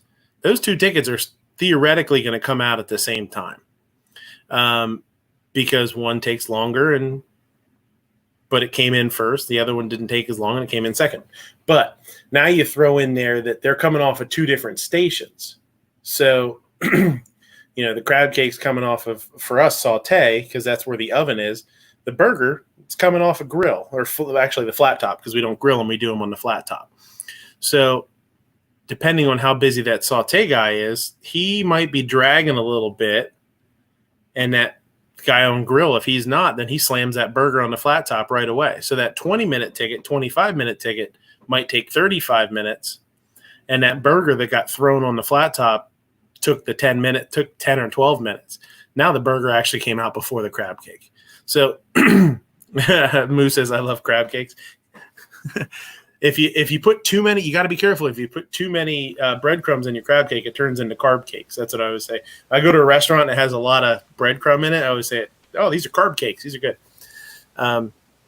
So carbs gives you energy, gives you power, gives you drive. Power, money, power, women. Women. Women. Money. I think you might be confused as to what women give you. Isn't that's what it was in Scarface, right? First you get the money, then you get the power, then you get the women. So now you throw on top of all that shit somebody that's having a bad night. Then you throw on top of that shit the server that forgot to ring it in for 5 minutes, or they rang in something wrong, or somebody drops something, somebody gets burned. I've had it happen twice where people have dropped plates, putting plates on our line. Plate has dropped and broke inside our flip top. That is a fucking nightmare. That is like that's a worse nightmare, because now all of a sudden everything in that flip top has to be thrown away. I mean, that'll stop you for 10, 12 minutes right there. And that's quick. It's like if a bartender drops a glass in the ice at the bar and they got to burn that ice out, they got to melt all that ice out, they can just go to another bin of ice. We can't do that, so it's hard. And I know, and Squib, you're not the only one that asks a question like that, because I've been back there fucking killing myself, with us back there killing it, cooking, getting our asses handed to us. And I've had managers and owners asking me the same damn thing. Well, where's this one? Why is this one up first? Because we were able to get that one up. You don't want me to go on table by table in chronological order, or we're going to be here all night. And that's, from my point of view as a cook, that's what has to happen. Is it's like, okay, we can't get this one out yet, but we can get this one and this one out. I don't care that they came in 10 minutes later. Get the goddamn food out of the kitchen. Our job is to keep food in that window continuously. If the kitchen is really busy and we're having a hard time, and we're struggling, and you can say people could stand out there and say we're doing a shitty job or whatever. But if there's always food in that window, we're doing what we need to do. Which is working through it. Yeah, it's hard. I've been in situations where they've screwed up our orders, and the managers come over and done stuff like, let me take so much off the bill. We didn't ask, they offered, or nothing was wrong with the food, but this isn't what this one wanted or this one wanted. And they said, if you want, we'll box it up and you can take it home with you. And we'll either feed it to the dog, or it's like, yeah, my son didn't want this, but hell, I'll eat anything. Right. And they don't care. But we weren't there trying to get free food. The manager said, I'm going to make this right. And it's like, wow, I wish more would be like that. But then again, they may have, daily stories like what you're talking about, where the people come in and try to weasel free food. And we don't try to do that. But there are times where we've said stuff like, we're not paying for this. We're not going to eat it, and we're not going to pay for it. And we've had some times where the manager has offered to give us stuff for free, and then we get the bill anyhow. Mhm. And if it's me, I'll just pay it. My wife, no way. She'll be like, oh no, she said we're not paying. We're not paying. I'm like, good thing you're here. So I guess I'm one of those people that doesn't. But the thing is, though, I've worked at restaurants and stuff like that before, and it's like you really don't want to piss them off because you don't know what they're doing to your food in the back. So Well, I've said this too, in saying that, and I, a lot of people say that.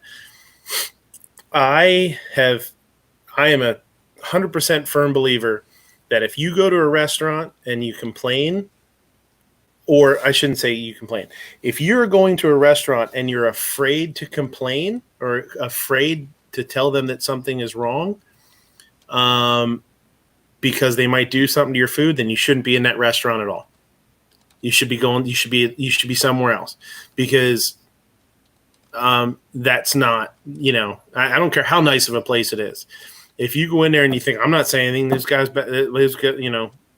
then there's either you're paranoid or you shouldn't be. That restaurant doesn't deserve your business. But there is something to be said for places that overcomp and they do too much for you if there's an issue. And I think everybody, if they really are honest with themselves, just like you're saying, they don't ask for something, you just whatever. It's as soon as the tiniest little thing is wrong, it's especially at a lot of corporate places, because they need to get your ass out of the seat. They want to make you happy, get you out of here, not bitching, so that you come back next time. And the littlest thing, they'll take it off the bill. The littlest thing, they'll give you something free. The littlest thing, that whatever. I knew I worked with a manager that worked at a Cracker Barrel. He was a manager at a Cracker Barrel before he worked with me. Great dude, awesome manager, really nice guy, good leader, understood the business, didn't get pissed off when mistakes happened. Like, I can't say enough about him. But he used to always say how corporate used to just tell them comp. He's like, I would leave there on a Friday or a Saturday night with like $2,800 worth of comp food.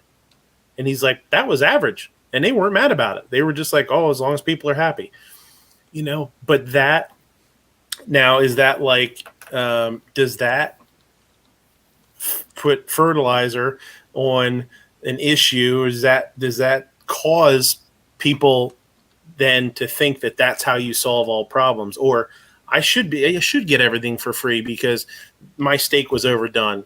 No, your steak's overdone. What the fuck? Who cares? It's not a big deal. You want them to make you a new one? Tell them to make you a new one. Maybe they give you a free drink or something like that, whatever. But people that they gotta get everything off the bill. They want everything for free. They want to bitch. They want to complain. It's not right. It's not right. It's and I don't blame. It's funny. I want to say I don't blame the customers. I blame the restaurants and the businesses that have fueled that issue and taught them that that's acceptable. And I don't think it is. If there's seriously something wrong, go for it. Ask for something free. Do whatever. Ask them to, just like you said, hey, we're not going to eat this. Can I just get another one? Or, whatever. I'm all for that. If something's wrong, fix it. But sometimes it gets crazy. Sometimes when we go out to eat, it's for the convenience. But I mean, for that, you can just get pizza or fast food, right? When you go to a sit-down restaurant, and a lot of times we'll go like when we're traveling, right? Otherwise, we like to eat at home, and it's not because restaurants suck, but if you eat out every night of the week, you'll be totally out of money, and even if you do put it on your credit card. And, it's just not – I think it's healthier to eat at home and stuff like that. But from time to time to go out is kind of nice. Like I said, especially when you're traveling, vacation. If I'm going to pay what I consider a premium, I expect good food. I expect something better or something different than what I would have at home. But I also am paying for the atmosphere and for the service. Mm-hmm. Now, if they're coming by every 3 seconds to ask how I'm doing, and I literally am choking on my food because you've been to the ones where it's like they don't ever ask, like I was talking about, the ones that walk past you 16 times and don't refill your coffee. But then you got the one that's coming by, and it's like, I haven't even cut into my steak that you just brought me. Yeah, how is it? I don't know. I'd know if you weren't stopping to ask. Right. Yeah. How's everything tasting? You It can almost see I seems haven't like some cut of it them yet. wait until you have your mouth How full would of I know? food so you can't say, oh, it's bad or it's good, or you can't really say anything. So, I mean, they could be trying to give you good service and then not give you good service. But if I'm going to spend my hard-earned money at a restaurant, I want to pay for the whole experience. And I just feel that the server is the one that makes all that happen, even though the manager might be, or the cook, or I just think they're the linchpin there. One of the things I can't stand the most is waiting. Wait, I'm going to give you my hard-earned money, but I got to sit here and wait an hour. I'll usually go somewhere else. But if you're in one of them tourist traps where there's an hour wait everywhere, or this is where she wants to go, or this is where mom wants to go, or this is the only place the kids like the food or whatever. It's like, I'm sitting there, and they give you this stupid pager. Yeah. And, I think there's also a thing. There's a large part of it. There's a thing to be said for honesty, and there's a lot of restaurants that are very scared to be honest with customers. They're scared to say that something got overcooked. They're scared to say that the kitchen's really backed up. We're very busy tonight. There's places that are afraid to say, oh, we're short staffed. And I'm a firm believer, and maybe this is because I have faith in humanity to some extent, that if you're honest with the customer and you let them know what's going on, that they will, they'll be okay with it. But also, I think like what you're saying as far as the wait and all that kind of stuff, if you're not honest with the customer and they have to they wait forever and they're pissed off. If you're honest with them up front, that gives them a chance to say, oh, okay, well, you know what? We'll come back next week. We're going to run down the street here and grab something else. Okay, fine, cool. That happens to us all the time. We get to the point where we're on a wait. We get, especially the last couple weekends that we've been open, there's times where people come in and we're like, we're on a wait for an hour. We're getting hammered in the back. I'm a big fan of saying we're really getting our ass kicked right now. We're really getting busy right now. Everybody's doing a great job, but we're just behind. We're playing catch up here, and let people make their decision. If you want to stay and wait, stay and wait. And we do have a lot of people that stay and wait, especially our, our good customers. People that have been coming in for years, they know what they're waiting for. They know that we're getting our ass kicked, but they know that what they get is going to be right and it's going to be good, and they're okay with that. If they're not, go somewhere else. That's fine. I hope where you go is I hope you have a great experience. But it is what it is. A little flip side to the service aspect. Wife and I were down at one of Emerald's restaurants down in New Orleans. We were at NOLA. Yeah. And you would literally take a drink out of your water glass, and the dude was standing right behind you, topping it off every time you took a drink. Yeah. And that was kind of annoying. I mean, we had 3 servers for our table. Yeah. I mean, they were doing shit all the time. Yeah. When you cleaning start crumbs off, and that was a little, I'm like, come on. Yeah, and that's that kind of stuff is it's touchy because depending on what I'll say this.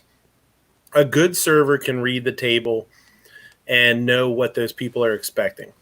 If people are there having a good time, bullshitting and talking to each other and not paying attention to anything else that's going on, a server can be very, can stand back and just let the table do what they're doing. And then there's other people that are there and they want to be pampered and they want to be babied and they want to be, falling all over. Want people to fall all over them, and that's what they want. A good server can tell. We have, and actually he's coming back. We had a server that was really, really good at that, and it's funny because he's a cool dude. He left. He went to do something else for a while, and he's like, I want to get back into serving because he can, take time off when he wants to take time off. But he was really funny because he's a very free-spirited kind of guy, I guess we'll say.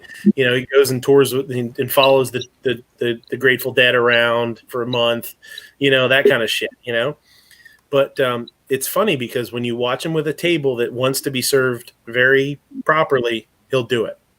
When he walks up to a table and they're more casual, he acts more casual with them. When it's a regular and they love him and they requested him, he's very informal with them because that's what they want. And that is, that's the kind of thing that a lot of servers don't do. They can't, it's almost like multitasking your personality in a way. It's pretty cool to see. But service is, depending on who you're talking about and depending on who you're talking to, you say, what's more important, quality of food or quality of service? You'll get two different answers. It really depends on the person because there's a lot of people I don't really give a shit about service as long as they don't screw up the order and they're not, whatever. If they're just very casual and they just do the bare minimum, I'm okay with that. I'm a little bit more worried that the foods has some heart in, some care put into it. If the food is substandard, then obviously we deal with that. But my biggest thing with restaurants is I don't ever like to feel like a burden. If I go and I feel like I'm a burden to anybody, or if the server is like, I got to serve this guy, that's the kiss of death for me. They can do a mediocre job or just the bare minimum, fine. I can deal with that for the most part, unless I'm really spending good money. But if I feel like they don't really want me to be there, like they don't want to be serving me, then that I don't like. Ro calls out there. What's going on, Ro? Yep, he's even got his bottle opener. Oh, his little 50 cal? I know. Just an ongoing joke. Every time I see him, I ask him if he's got a bottle opener. Oh. So Midnight, when you do go to a place, do you ever, when you're having the food, say, the flavor profile on this isn't right? Mm-hmm. Then do you let them know, or do you just say, to another, that might be little nuance differences? No, not really. Not to that extent. I may mention it amongst the table. I may talk about it. And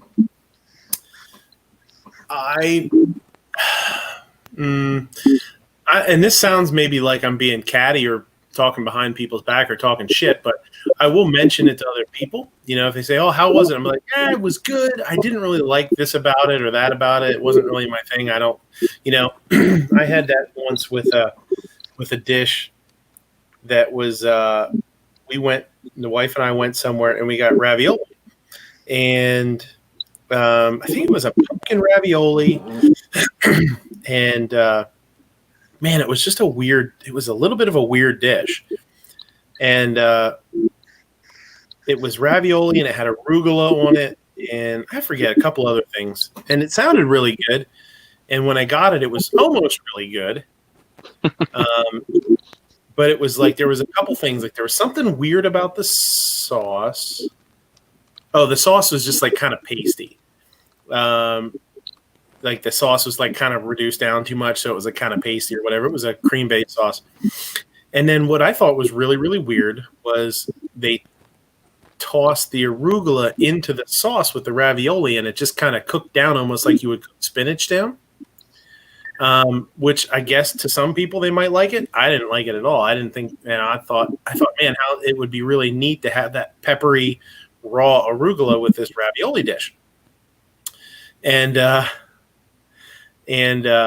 was like, I ate it, and I just kind of didn't really eat the arugula part of it. And I think I had walnuts or something. It was okay. And it's funny because like a month or so later, we had a server apply at our place, and I think it was a server. It was a server or a cook. It might have been a cook. I don't remember now, to tell you the truth. And I mentioned, I was like, oh, yeah, last time we were up there, they were doing these ravioli. And I was like, it was kind of weird because he was talking about the menu. And I was like, yeah, I like a lot of the stuff on there. He's like, and just like I mentioned earlier tonight, it's a kind of restaurant where you go. For me, the way I feel is some of the stuff is awesome. Some of it I didn't like at all. Like I like it wasn't a safe place to go no matter what you order. You know, I talk about things being safe. And I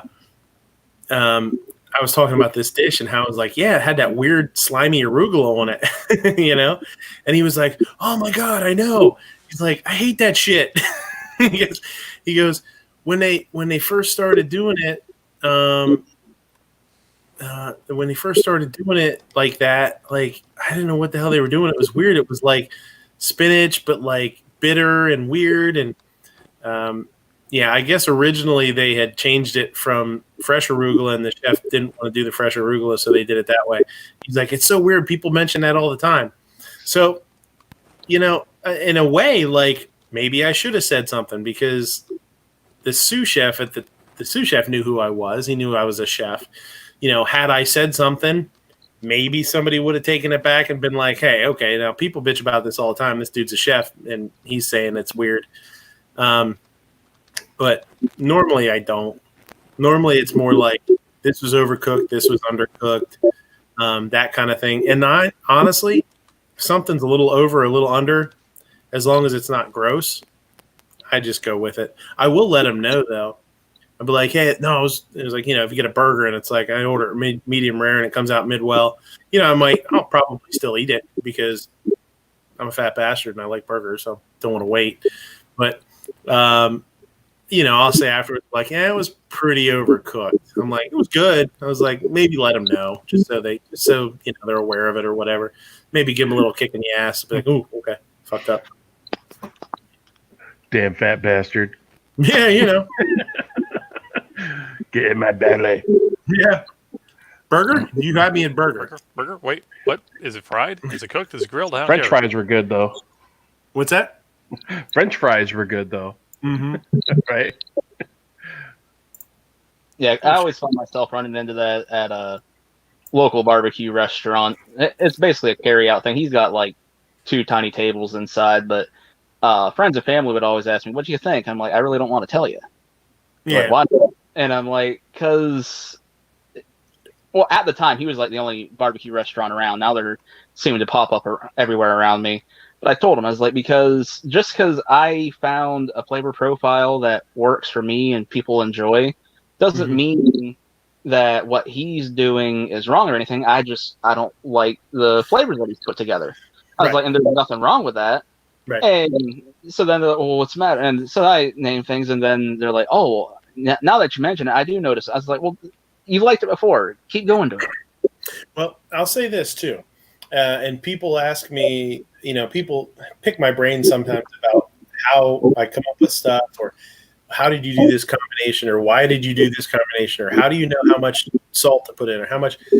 And the best thing that a chef or a cook, doesn't matter if it's a chef or not, the best thing that a cook can do is to be honest about what they cook, whether it's the quality is high enough, and to cook the way that they would like it to be cooked, and to don't deviate from that, because if you start changing those little things up, like with you, like a barbecue sauce or something, you know, you get a rack of ribs, and it's like a spicy bourbon barbecue or something, you know.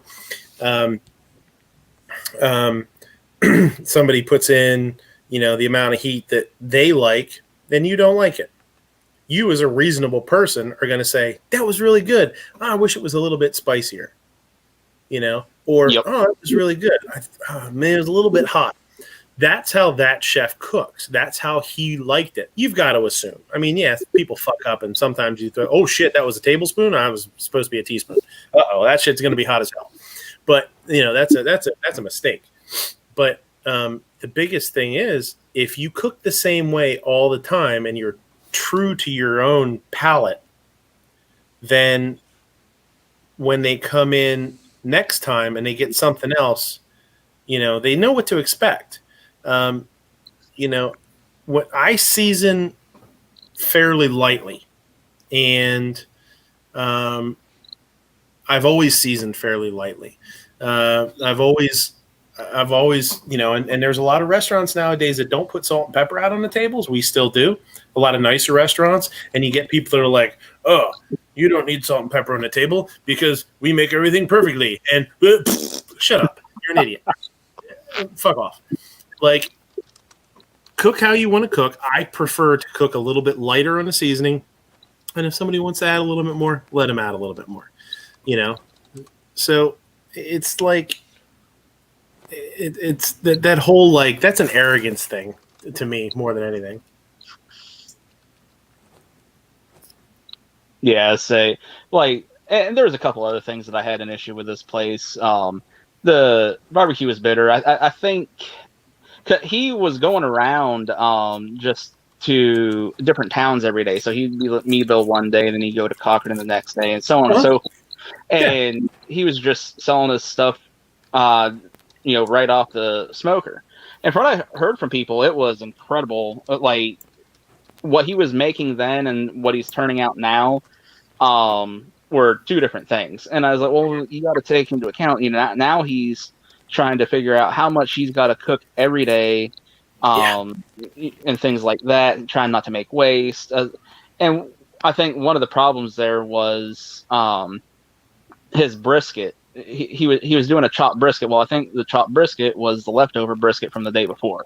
Right. And it was reheated funny. And I think another issue he was running into is now with the restaurant side of it, his wood source wasn't able to keep up, so he was using some green wood and it was making things bitter and things like that. And I told people, I was like, let them get the kinks worked out and stuff. I was like, I might like it like that, but people are like, you should go talk. I'm like, no. I was like, I'm probably never going to be able to accomplish what he has. So me going in there and being like, do this. No, what kind of asshole would I be if I did that? Right. Well, and there is a whole slew of issues, not issues necessarily. That's not the right word. But there is a whole slew of variables that you have no idea about. Yep. That nobody does other than him. And it could be anything from, he's having trouble, like you said about the wood, anything. I mean, there's anything. Every little thing matters. If a dish is 100%, there's 100 single percents that go into that 100%. Whether it's, the amount of fat that's in it when it comes in. Oh man, he got a bunch of briskets in and they're a lot leaner than they normally are. He's screwed because you know what I mean? Like, all of a sudden now everybody's going to, unless you adjust that somehow, unless you make some sort of adjustment, everybody and their brother's going to have it and be like, oh, it's kind of dry this time. And he's sitting there thinking, son of a bitch, now what do I do? Like, how do I get myself out of this one? It's tough. It is, and I don't think people realize the amount of work that just goes into all the, like, especially with barbecue. I don't know about on, your side of chef stuff, but just with barbecue, all the prep work that goes into the meats, trimming and are you ejecting and all those things, it takes time, and people don't seem to realize that. Rob, it said you're trying to get in. I had to start a new one. GunTube took a dump on me, so I had to open up on StreamYard. I'll send you another link here. I tried to get you in here, but I tried to get a few people in, but Yeah, we got room at the moment. yeah. I'll shoot you one here. He's not being mean just to you, Rob. Well, I mean, you know. Well, So- intentionally mean. Yeah, that's where for me, not enough people. Man, you know what's funny is if you're everybody. I would say some people don't have jobs, some people don't work. You know, they're stay-at-home parents or whatever. Or you know, but everybody knows what it's like to do a job and have somebody ride you and bitch about it. It sucks. So think about that times, you know. And now think about that and give everybody out in that dining room, let you know, have somewhere where everybody in that dining room almost has the idea that they're allowed to bitch at you too. That's when people say it sucks working with customers or service industry or whatever, that's what it is. You've got a lot of people that are very, very, very understanding and love what you do and love you as a person, and they're glad you know, whatever. And then there's always going to be a handful of people out there that are just like looking to be pissed off, and they're just itching to have something wrong, just looking for something wrong. And I will say this, and this is something that you know, our previous owner used to say, and he was 100%, 110% right, was if there's one thing wrong, they will find another and another and another. And that's where, going back earlier, talking about that story where the owner looked at the security camera and debunked, basically, you know, almost like debunked everything the woman was bitching about, and it happens, is when a person gets a stick up their ass about it, they will take that, their meal that should have taken 15 minutes took 25. They will then bitch about that, or that will set them off to bitch about the temperature of the food, the how it was cooked. Their drink was watered down. The server was kind of bitchy. Something was expensive. You know what I mean? It just snowballs. It snowballs like crazy with some customers, and you see it coming. We see it coming because so many times you have a dish come back that they didn't like it. Well, they didn't like it. Oh, and this, and this, and this. And it's just like, ugh, they're just pissed off to be pissed off at this point. It's hard. I've worked retail. I've worked restaurant. I'm not the kind of person that has the personality to deal with the public. I guess that's why I fix machines. If they do something that I don't like, I can just break them more. Right. Yeah, you can hit those with a hammer without everybody getting sue happy on you. Yeah, sometimes when you hit them with a hammer, it actually fixes them.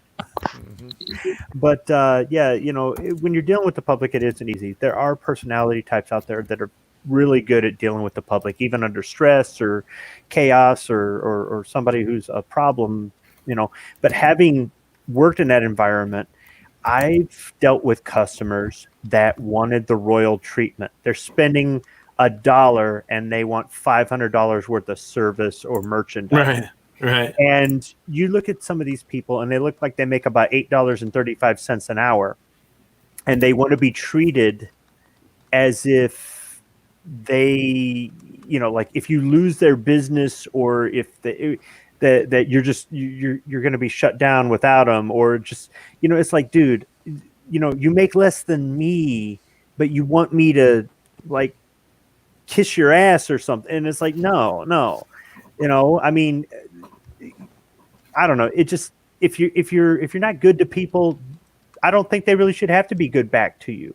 But those kind of people exist all over, and whether they go into a store or a restaurant or some other business, they want the royal treatment, but they don't have the royal lifestyle, and they don't deserve the royal treatment if they're just going to be out there just trying to like they'll belittle the employee so they feel good about themselves because they're miserable, on their own.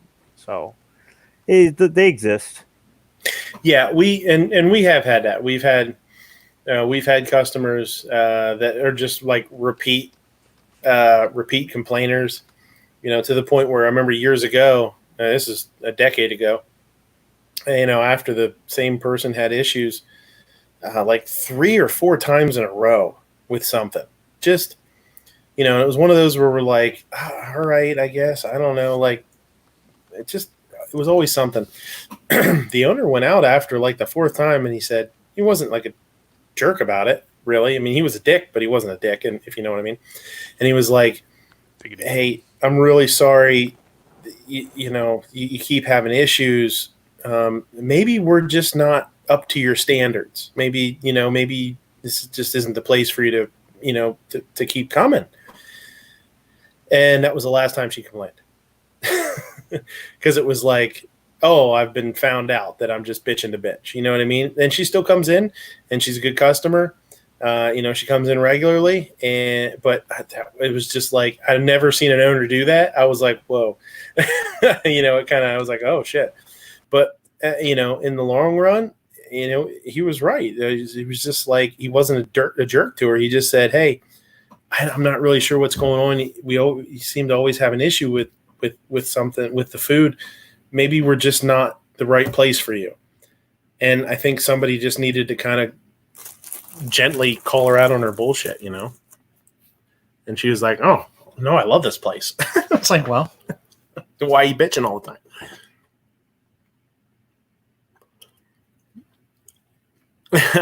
7 Wonders fan account, yeah. I mean, come on, you get the disc. He gives you the friends and family discounted price. I mean, yeah, that's not cool.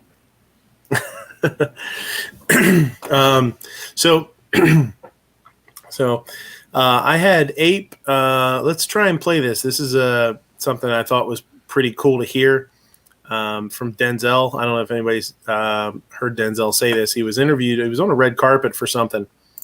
And hopefully when he plays it, we'll be able to hear it. I don't think if I play it, we'd be able to hear it. So that's why I have him playing it. Okay, fine. But it's... and let me know if it's coming through, because I'm pretty sure I clicked the share audio. So, but this was just this made me glad. Just made me a little happy to hear. So go ahead. Let's see if it plays. Yep, I can hear it. You were the subject of a fake news story. Oh yeah, what they say? I was running for president. No, I voted. No, what they say? You switched your support. I switched. Yeah. What do you make of all the fake news and it affects If you don't read the newspaper, you're uninformed. If you do read it, you're misinformed. So what do you do? That's a great question. What is the long-term effect of too much information? One of the effects is the need to be first, not even to be true anymore. So what a responsibility you all have to tell the truth, not just to be first, but to tell the truth. We live in a society now where it's just first. Who cares? Get it out there. We don't care who it hurts. We don't care who we destroy. We don't care if it's true. Just say it, sell it. Anything you practice, you'll get good at, including BS. Damn, when did he do that? I don't know. Recently, I believe. This says December of 2016. Oh, this was December, yeah. Oh, wait, is this an onion thing in the side here? Oh, wait, sorry, that's Honda. Never mind. Now, I did see him say some stuff like that before. I didn't realize that clip was quite that old, but it popped up again on Instagram on a couple of people. I saw it 2 or 3 different people, so I don't know if it's kind of making its rounds again. But I was like, wow, it's just good to hear somebody say that, Yeah, that was, if you read the news, you're misinformed. If you don't read the news, you're uninformed. Uninformed, yeah. I was like, wow, that's such a good comment. No kidding. Oh, yeah. Right on. Yeah, so that was just something fun I wanted to throw out there.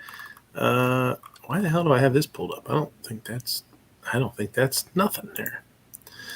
I don't know why you got it pulled up either. I had a CNN thing pulled up, but it didn't have nothing on it. While you're fumbling around with that, you're talking about drinks being watered down. I found a drink that doesn't taste too bad once your ice kind of all melts in it. What's that? Bourbon? Not quite, but yes, it does contain alcohol. No, it's the the brand is Malibu rum. Yeah, coconut rum. Actually, you're going to give me shit for this, but yes, the banana rum. Oh, well. Well, I picked up Yeah, a bottle all because Banana rum. that denial he's had in the past, and now you're busted. Nanner rum. wait, busted. I freaking confessed to drinking 25% Caribbean rum with banana liqueur. And still has like a Every coconut time taste to somebody it. says something about you eating a banana, There's a difference between eating bananas and drinking banana flavored. This awkward silence is brought to you by the cool and refreshing taste of now 93% arsenic-free diet beef soda. Almost free. maybe, yeah, I think I'll switch to bourbon. I think I'm going to go from lemonade to bourbon. Oh no, just throw some vodka in there and have yourself a party. There you go. Or if you want to get real fancy, you can find some UV blue raspberry Yeah, vodka. that is That stuff's good. Yeah, it is.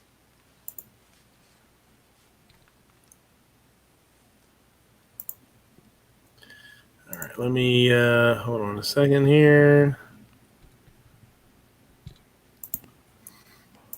Forgot how to share on here.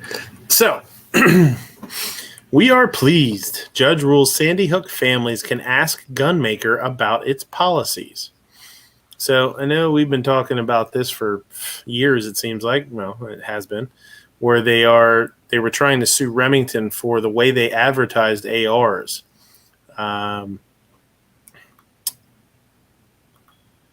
Newtown. Remington executives will have to answer questions under oath about their internal operations and policies from lawyers representing 10 Sandy Hook families in their longstanding wrongful death lawsuit.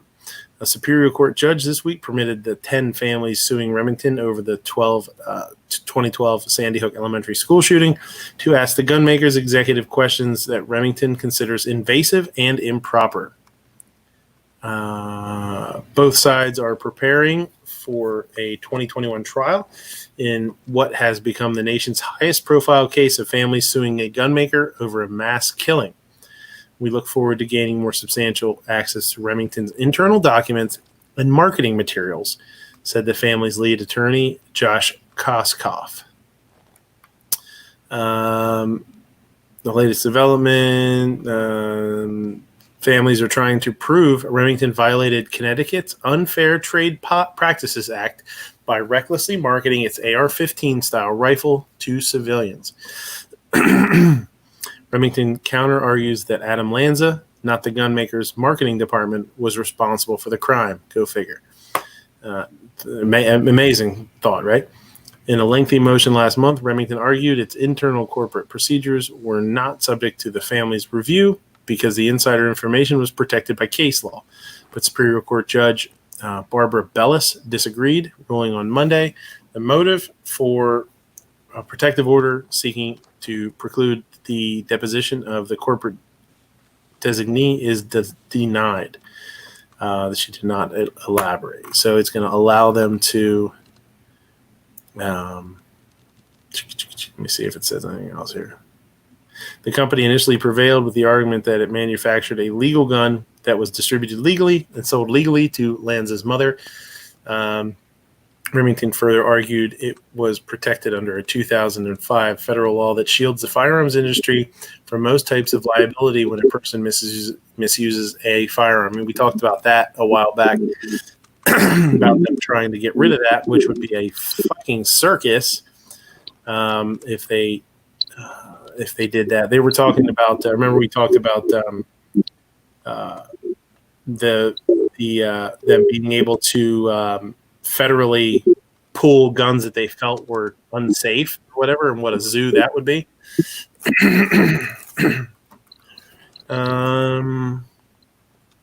So that's that. The court refused to hear Remington's appeal, clearing the way for trial in 2021.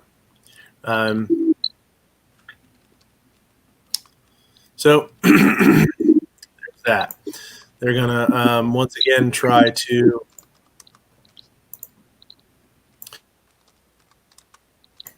try to prove somehow the way that Remington marketed an AR their AR-15s is what caused Adam Lanza to decide to use an AR-15 to shoot a bunch of kids. I think this is another one of those. Let's throw it on the wall and see if it sticks. Because For sure, absolutely. The advertisement itself was a picture of their AR, and it said, "Get your man card back." Right. Okay, Adam Lanza wasn't worried about his man card. Because, well, first off, he wasn't the one who purchased it as much. So what, did she get her man card? Okay. Right. Then the next thing was he was on a deranged mission to kill these kids. That was it. That was the whole thing. It had nothing to do with proving his manhood. So, and I know, you can logic this stuff to your blue in the face. The court isn't even willing to realize that and allow this stuff to go through. It already says the court has bias. Yeah. Guns and Barbecue, you're echoing a little bit. I'm not sure if you're wearing headphones or not. He's echoing a lot. Yeah. I'm not. There you go. There you go. Thanks, buddy. Thank you. I was muted. No, that's cool. No, that's cool, man. It sounds like there's a pigeon in your microphone. Actually, it does. Yeah.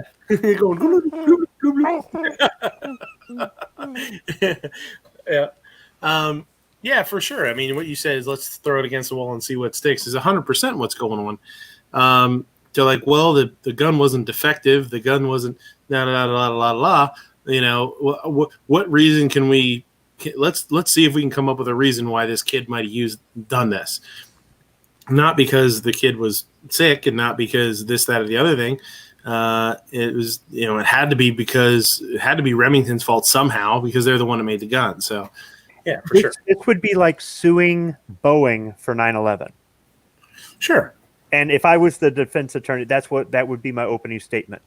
Would you sue Boeing Aircraft Company for 9/11? No? Okay, then this is kind of, irrelevant. Yeah. Would you sell U-Haul or International Rental for Oklahoma City? I thought that was Ryder. I don't know. Didn't U-Haul kind of like absorb everything else? Ryder, I thought after that, Ryder, they changed it where you needed your damn birth certificate when you went to go rent their vehicle. They got rid of the yellow fleet and just went with the white commercial fleet. And then after a while, I think they just stopped renting to people who weren't using them commercially altogether. Not that we're trying to give out advice to people on where to get a truck to put their. I mean, it could be any product. It could be any product that markets itself as something that's, like an energy drink or a sports drink or something. Would you sue National Gas and Oil Company because someone blew up a propane tank that they filled at one of their convenience stores? Well, it's not even that. Like I know they're looking at that like Squib said, the man card thing. So what if it was some workout equipment? What if it was a barbell or something that said, be the best man you can or something? And it shows somebody working out, and somebody takes that barbell and busts somebody over the head with it and kills them. Like, are they going to be like, well, they told you to, that you be a bigger man or whatever? It's same thing. Replace it with any other product. Would they then sue York Barbell Company?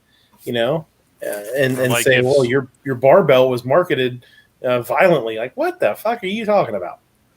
Or like if they used Schwarzenegger back when he was doing Terminator 2 for like some type of energy drink or whey protein or whatever shit the gym rats use. And like, oh, this is the Exterminator power and stuff like that. Would that be violent marketing, or is it just, no, you're using something that's grabbing people's attention? Mm-hmm. Yeah, so there's that horse shit. So I got a question that you guys. Go ahead. I've got a question that you guys might be able to help me out here with, because I remember watching this when it happened. I'm sure majority of us do. And I remember the initial news report saying that they had found, I believe, a Glock and SIG handguns in the school. And I remember watching the TV, and they said, it's it's nighttime at this point, and they had pulled out the AR out of the trunk. So if they pulled the AR out of the trunk, when was it used? Okay, I I think remember. that goes in the whole. All the people that have gone on YouTube and said it never happened. It was totally faked. I think it's in the same basket of stories. You know, there's a whole bunch of people out there. Oh, it's fake. It's a government thing because they're going to try to take our guns, and this is how they're doing it. And I'm not saying the news gets it right either. Okay, and the police are terrible about releasing all the information. You know, I understand sometimes these things are under investigation, so they can't, but stuff gets leaked out, or why they hide something today that they're going to release tomorrow. Why couldn't you release it today? So some of the like Denzel was saying, misinformation and disinformation or whatever. But I think there were a lot of rumors flying around right after that happened. Yeah, it's like the Las Vegas thing where there was a second shooter on a different floor, even though there was no other glass smashed out. Yeah, I mean, the biggest thing with a lot of these murders and whatever, is the lack of transparency with after investigations are done. That's what bothers me the most, is especially with the Las Vegas one, is it just kind of let it let it float away or sort of fade away, and there really wasn't a whole lot of transparency to what they found in their investigations. They talked about what guns were there and stuff like that, but really, I mean, there's a lot of information that they know that didn't come out, I'm sure, that they didn't put out, which is weird and kind of troubling.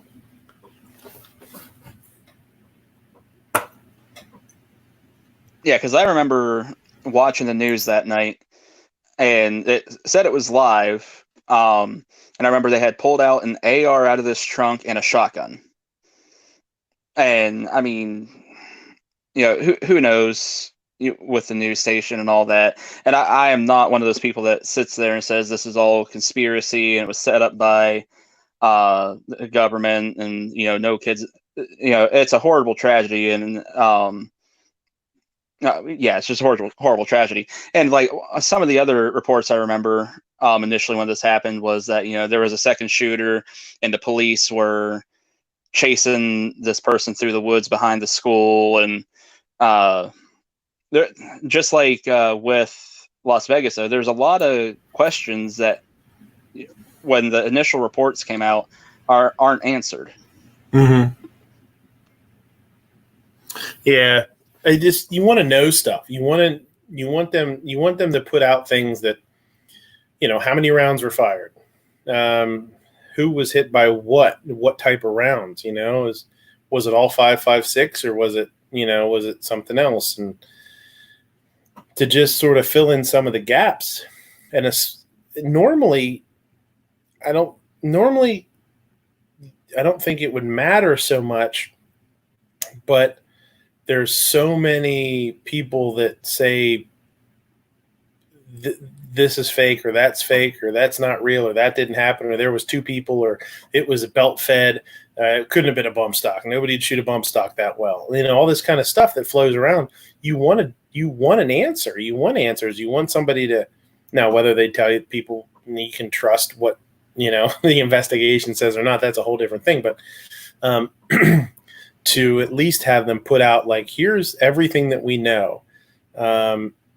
This is how it went down and this is what we believe he used and blah, blah, blah. So yeah, that's what's so shitty, I think. Yeah, I remember with the Las Vegas thing, I was interested in seeing just how far it was from the window that he shot out of to the crowd down below. Mm-hmm. So I had gotten on Google Maps and I triangulated everything. And with the math I came up with, it was like 500 yards from the hotel room to the crowd. And I wanted to try and make excuses like, well, 500 yards with an AR, how many people are going to make that shot in the first place. But then I was like, I well, can do it all day long on semi-auto. Any Oh, Marine yeah. can. let's say most people should be able to, but there's a lot of people that, aren't up to doing that. But then, at the same time, I was looking at it as, well, you're talking about a crowd of thousands of people. He could have just aimed for the far side, and then after bullet drop and everything else, by the time it's not that far. It's literally fish in a barrel. The street. It's not that far. Well, you've got height on your side too, or you're shooting down, which helps with distance. You're going to gain more distance, or keep more velocity at distance. And also, they really only had one or two ways out of that field. They were pretty much trying to funnel themselves out of like one or two exits.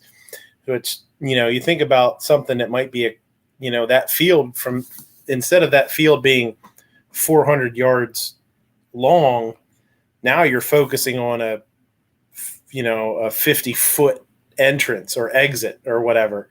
So I don't think it wasn't. I think some people imagine that he had this huge area that he was spraying down. I really don't think he was. I think he was probably focused more on where people were trying to get to, which was the exit. I mean, if you're trying to do as much damage as you possibly can, that's what you're going to do. You're going to focus where people are grouping up or herding into, funneling into. On that level of the Mandalay Bay Hotel, it was a 32nd floor, whatever it was. Mm-hmm. All right, you've got a very narrow space between the face of the hotel and the boulevard. The boulevard is 6 lanes wide with a median right there, and then on the other side of the street is this area where they were doing the concerts. Now it's all fenced in and whatnot. And I mean, from that height, that angle, you've got you can look down. But I mean, if you've been in any hotel in Las Vegas, look out onto the Strip or wherever it's facing. You can look down and you can see all kinds of stuff because of your vantage point. But still, it's just another one of those. We have to ask what kind of guns and what kind of ammo and all this other stuff, because that's exactly what they're going to go after, right? Right after any of these things happen, they go at, well, unless it doesn't fit their narrative, they go right after that particular item. Yeah.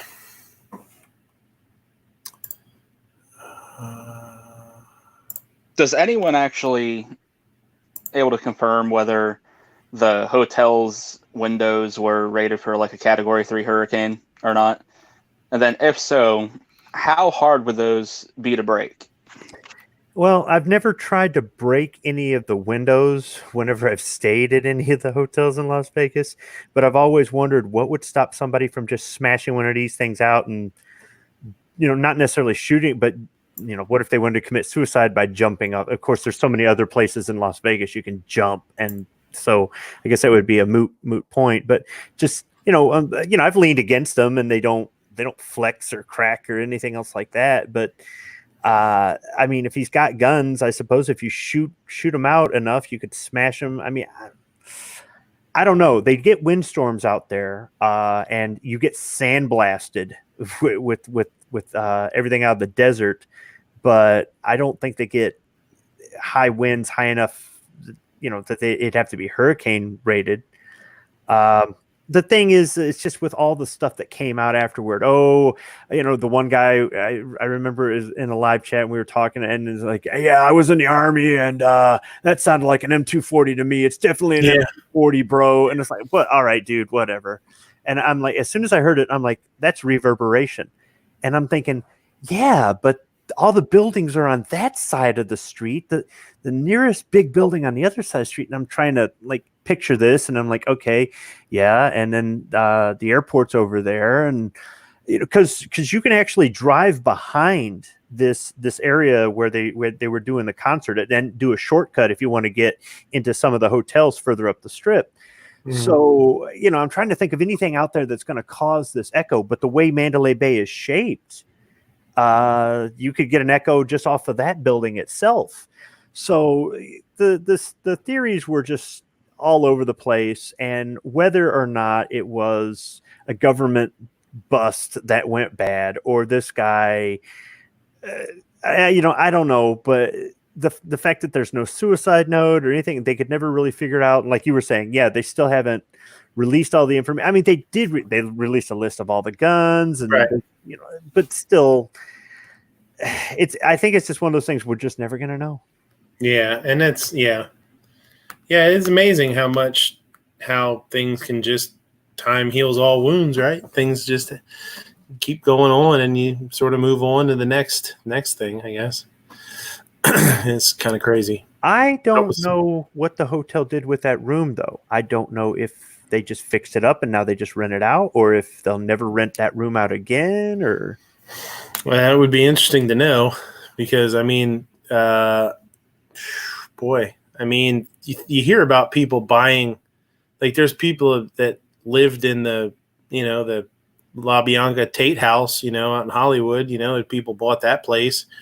People bought Aleister Crowley's old house, all those, people from back in the day, crazy wackos, So who knows? Maybe they just fix it up and they just don't talk about it. And it's just, people stay in it all the time and don't even realize.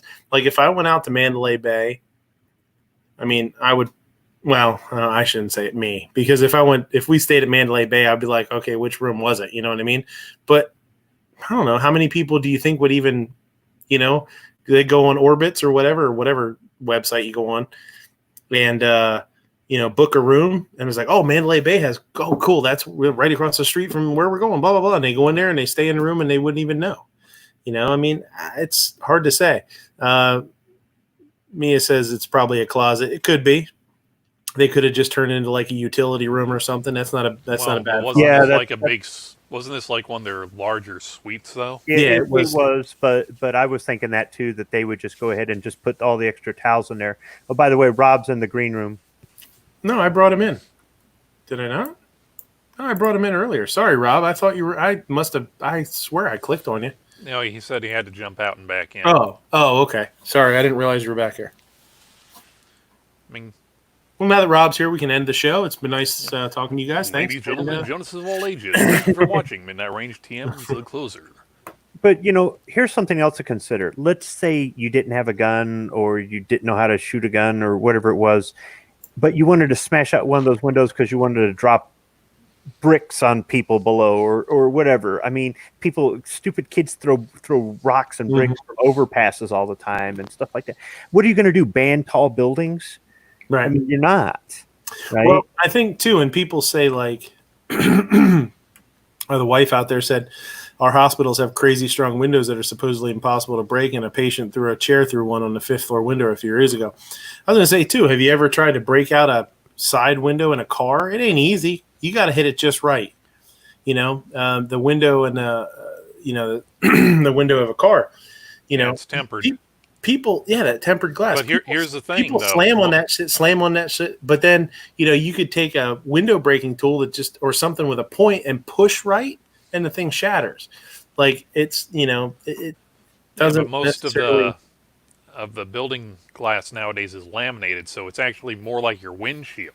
Right. It's got that resin in between to kind of keep everything together, and that's a lot more difficult to actually break through without like having to physically rip it out of the frame. Yeah. Yeah, I don't know. I mean, I don't know. Who knows? Orange Boy's out in the chat. Urban Yorkshire's. God damn it, we lost Rob again. He's having problems with his mic. Oh, okay. When I worked corrections, the jail, the windows there were rated as 10-hour smash proof, which I was told meant for 10 hours, if you could swing a sledgehammer as hard as you can, they would not shatter, break, or anything. So that would be a rating beyond bullet resistant then, right? I would think so. Well, bullet resist. I mean, here's the thing with different material properties.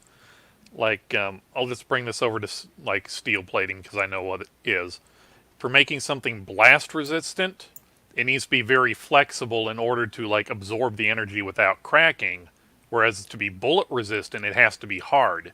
So the more hardness you have, the more brittle it gets, the less it can handle, shock loads like a blast or getting hit. So you need it to be soft and flexible enough to where it'll absorb and dissipate the energy, but not so much so that it'll just fold in on itself or just give way.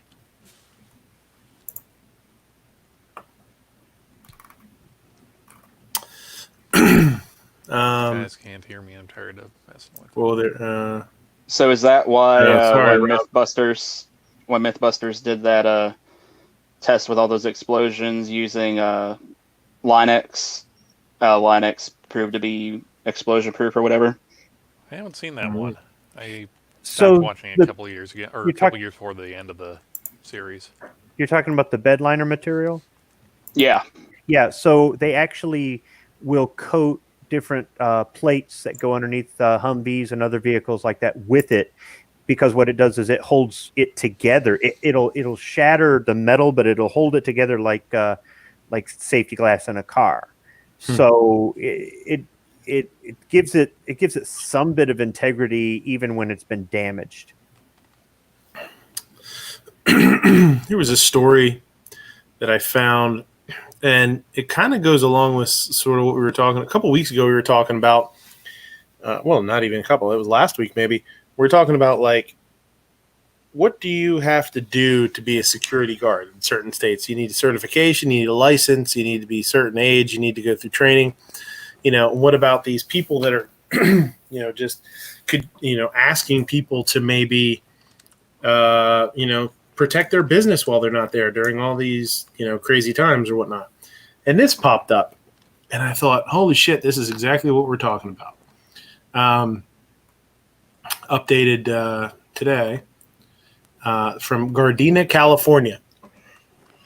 A makeshift shrine has formed outside an auto body shop in Gardena, California, where mourners have left bouquets of flowers, balloons, notes, and pictures of 18-year-old Andres Guardado, who was shot and killed Thursday by LA County Sheriff's Department deputy. He was a baby. Guardano's cousin, Selena, told CNN through tears on Sunday. I don't know. It's still not real. I close my eyes and hope and I pray that it's not really happening. On Sunday, Guardado's family, which hails from El Salvador, gathered at the body shop for a march to honor the late 18-year-old. They wore the blue and white of the Salvadorian flag and the blue and white of L.A. Dodgers, which Guardado was a fan. We just want answers. Guardado's cousin remembered him as energetic and happy. Another cousin told CNN that the 18-year-old was working at the body shop as a security guard the night he was shot, but several questions remain unanswered about the circumstances that led to his death.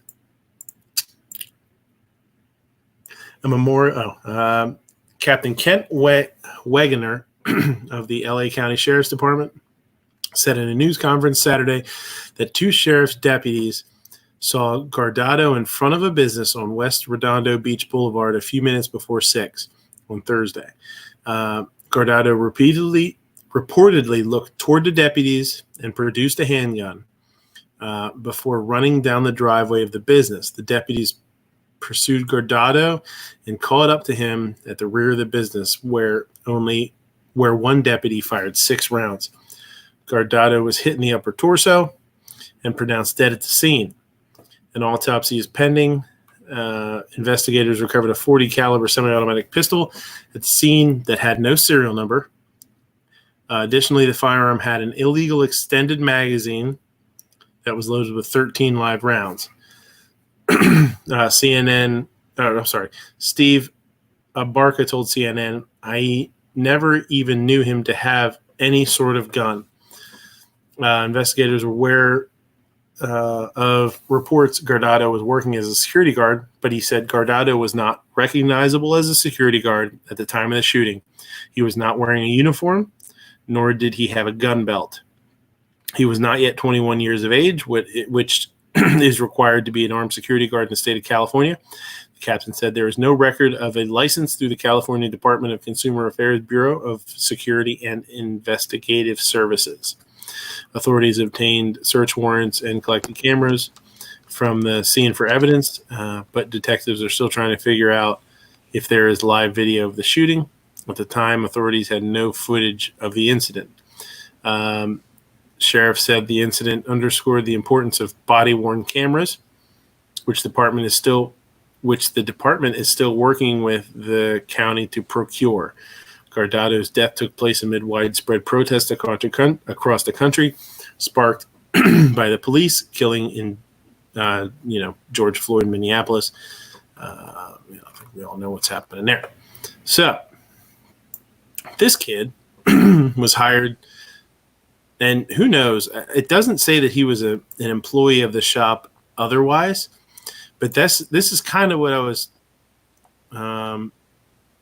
talking about. Like, if you have an employee and you ask them to all of a sudden stay and be a security guard overnight, like at a restaurant. Let's say the restaurant asks me to say, "Hey, will you stay here overnight and kind of make sure the place is okay?" I can't really do that because I'm not certified as a security guard or something like that.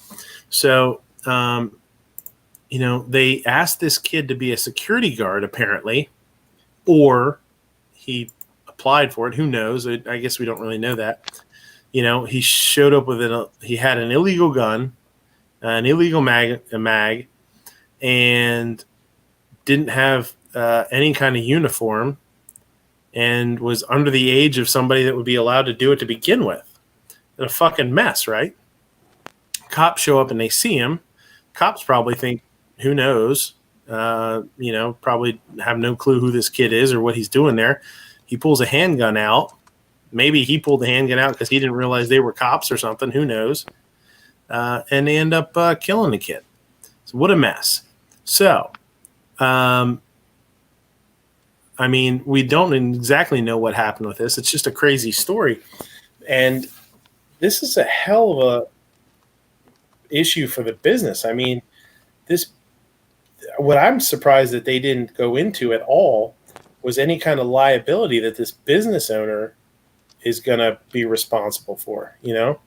That's a hell of a lot of liability. You're asking somebody that's unqualified underage, unqualified, not certified to be security for your business. Well, was it reported correctly? Because here's the thing.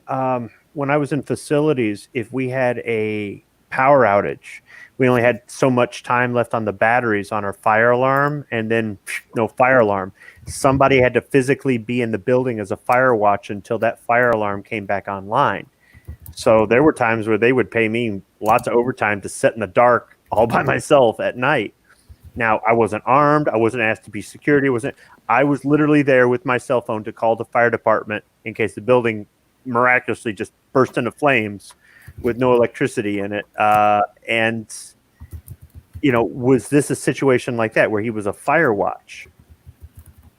Well, and that's what needs to, hello, darkness, my old friend. That's what needs to be. That's what I'm surprised they really didn't go into. And sure, I guess you could and the wife out there says, what about, bouncers or whatever? If you're not carrying a weapon, I would imagine you could probably pay somebody to do that. And that's where'd he get the gun? If it turns out that the owner of that place gave that kid the gun, he is screwed. He's going to be in jail for a long time and be sued for wrongful death. I'm sure. They'll put his death on that owner for sure. One of the things is it varies state to state. To do security work in Pennsylvania, if you're just going to be unarmed, Johnny on the spot, pick up the phone and call the police when something happens, you don't need anything.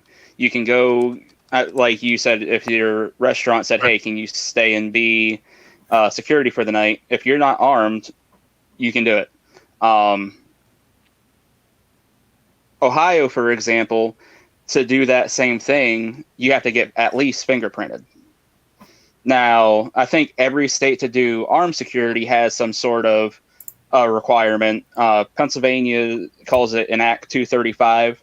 It's 40 hours of training, which majority of that is just spent in a classroom going over some statutes, on detaining people, and basically the only thing you can really do is if it's a unlawful trespass and things like that.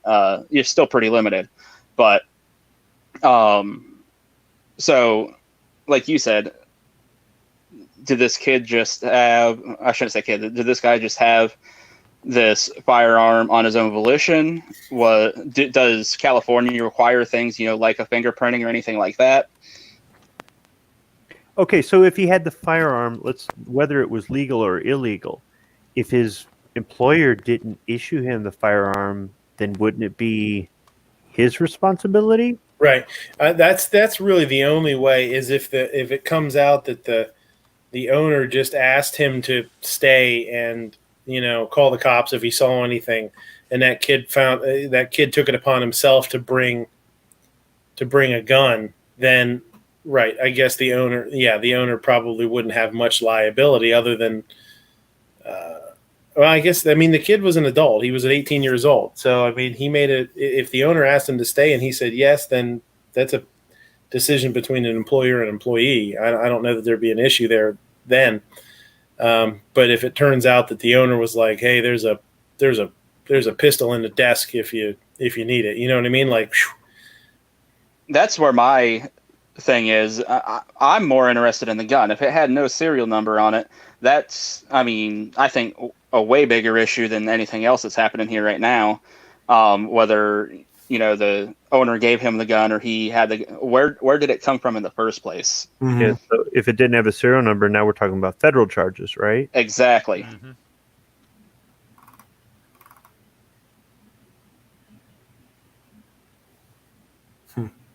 Yeah. So, it was funny that popped up after we'd been kind of talking about it a little bit. It's a real shame because, think about, you're an adult at 18 years old, but boy, LA, riots, protests, all this shit going on. 18-year-old kid that doesn't know nothing about nothing, and you stick him down there. I don't know. When I worked security, I was 18. I had worked at McDonald's previously, right? Big pay jump. And I didn't have to go home smelling like a McNugget anymore. It was the riot that I got stuck in the middle of, and all I had was my mag light to protect me. That made me decide, I don't want to be a security guard anymore.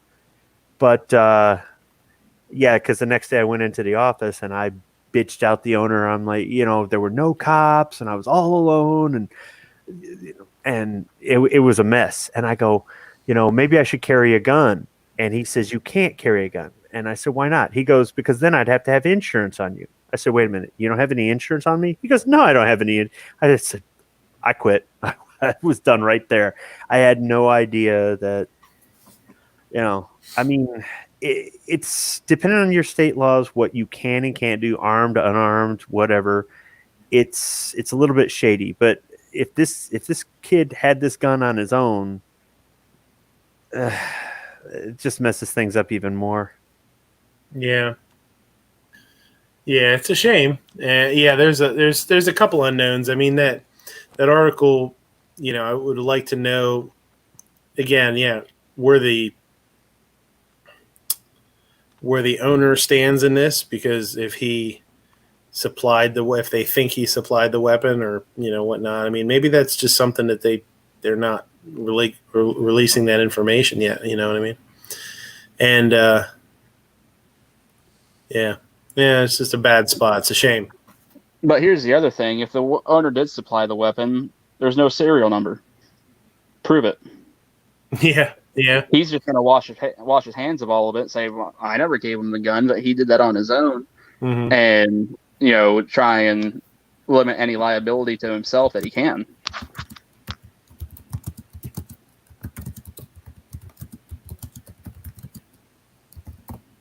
Yeah, I guess for his own sake, probably playing as dumb as possible would be smart.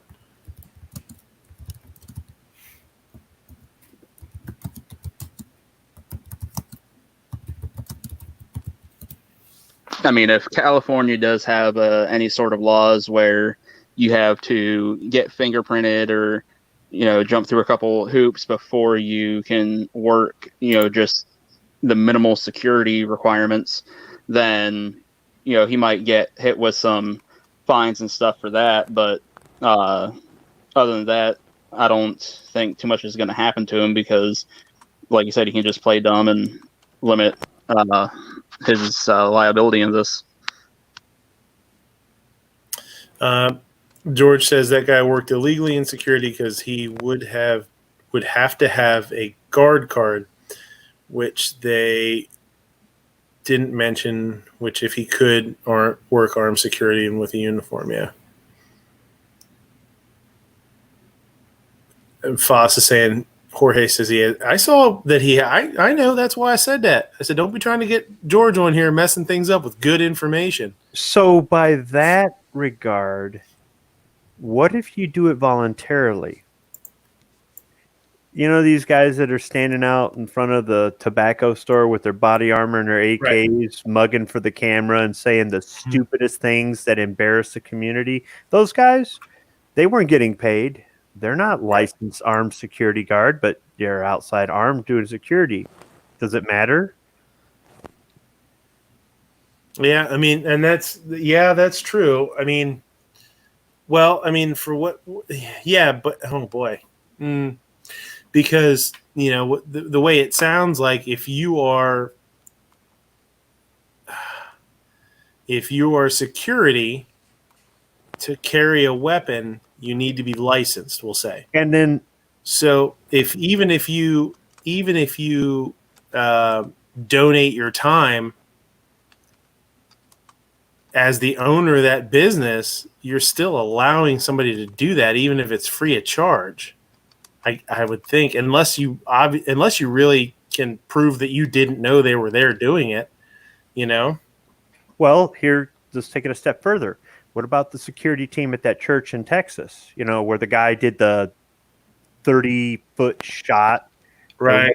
And now everybody wants to buy a 357 SIG because apparently that's the only bullet that will kill when somebody does a headshot. Mm-hmm. Anyhow, it is a good round. Whatever. That's a really good. Oh man, that's a really. Let me rephrase that. It is an underrated round. Were those guys licensed in the state of Texas as armed security guard, or were they concealed carry holders that volunteered within their church? I know they trained together as a group, right? But, that's true. I mean, maybe there is a difference. Boy, I don't know, because I mean, you're right. I mean, they were a security team, and they weren't just like other people. I mean, we talked about that after that happened. Like, lots of churches had parishioners or people that attended that were armed as security. They were the ones that that stepped up and said, "Hey, we'll be armed in case something happens." That's a great point, because it's saying the same thing. It's somebody that's volunteering there to be security. So let's take it even further. You're at Walmart and some a-hole comes in and starts shooting the place up. You got a concealed carry permit, and he's not near you. You could escape, but nobody's shooting back, and you take it upon yourself to try to take the shot to end the threat. Now, you're not an employee of Walmart, and you're not a licensed armed security guard, but yet didn't you just perform armed security? I think to be armed security, they're saying that you're being paid to do this is the thing. Like in Pennsylvania, that's part of it. When you're doing armed security, is you're doing it for work, not just volunteering.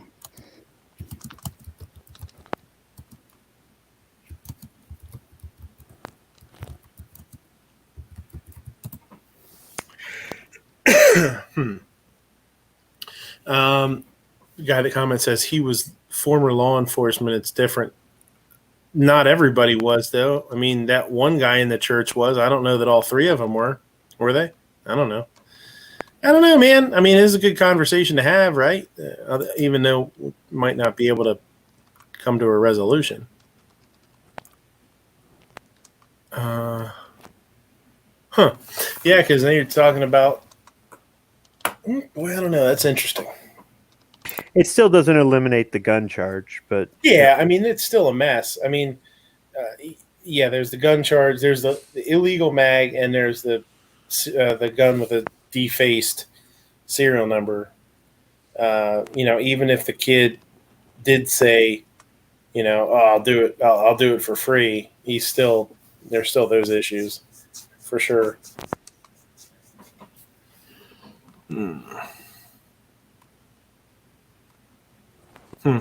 Interesting. Jorge, if you want to try and call him Jorge, I worked with a manager, Jorge. So every time I see your name, I want to say Jorge. George, if you want to jump in, just let me know, buddy. No big deal. Where was this? This was in L.A. Yeah. I bet you this one will get you fired up, Squib. Ruh-roh. you want me to be irascible? He's like, you want me to be irascible? Chick-fil-A CEO suggests white people shine the shoes of black people to express shame over racism. What the fuck? Now, hold on. Is this the CEO of Chick-fil-A, or is this like a CEO of one of their divisions? No, it's Dan Cathy. Okay, is this the same guy that they... Yep. Wait a minute, is it Chick-fil-A or Popeyes or one of those chicken joints that people are on them because they were too Jesus-y? That's Chick-fil-A. He said that he doesn't support gay marriage. He's not... Chick-fil-A hires gay people. There's gay people that work there, blah, blah, blah, all that shit. He's not anti-gay. He's just not for gay marriage. Like, he doesn't support it. Like, he's not... Jesus didn't say it was good, so... Yeah. Hold on a second. We'll get into this. Squib, take your blood pressure medicine, and I'm going to send Jorge a link here quick. Now, I know Matt brought this up on Hasty Headlines over the course of the week, so this makes me wonder, is the classic Johnny Cash song, Get Rhythm, now racist because it talks about a happy shoeshine boy? You never heard that? Everything's racist. Everything. Yeah, everything is racist, sexist. Put whatever ist you want at the end of it. Everything is. We just need to eliminate everything, including the people that are transcendental misogynist. Just there can't be anything. Nothing.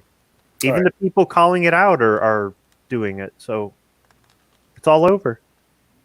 So, Chick-fil-A CEO Dan Cathy says it's time to find strangers and shine their shoes to combat racism in the U.S. I invite folks just to put some words into action here. If we need to find somebody that needs to have their shoes shined, we need to just go right ahead and over and shine their shoes. Whether they got tennis shoes on or not, maybe they got sandals on, it really doesn't matter, he continued. But there's a time in which we need to have some personal action here. Maybe we need to give them I think that's supposed to be hug too. I bought about 1,500 of these. Shoe shine brushes, and I gave them to all our Chick-fil-A operators and staff a number of years ago. So any expressions of a contrite heart, of a sense of humility, a sense of shame, a sense of embarrassment begat with an apologetic heart. I think that's what our world needs to hear today. Vandalized Chick-fil-A's. First of all, I would like to take this chance unequivocally to point my finger at looters. It's called stealing. It violates the 8th Amendment. Biblical punishment for that. See if he says it goes back. Hands, wasn't it? No, that's so that's it. So this stuff was this stuff kind of came out last week or 2 weeks ago. You started seeing this kind of stuff where there was a lot of people, bowing down and, sort of kowtowing to just everybody not just black people, but any groups that were Black Lives Matter and whatnot. And I don't think that's an answer to everything. I don't think any person should feel the need to show their subservience to another to prove that they're not racist or anything. This whole shining shoes thing is pandering, huge pandering.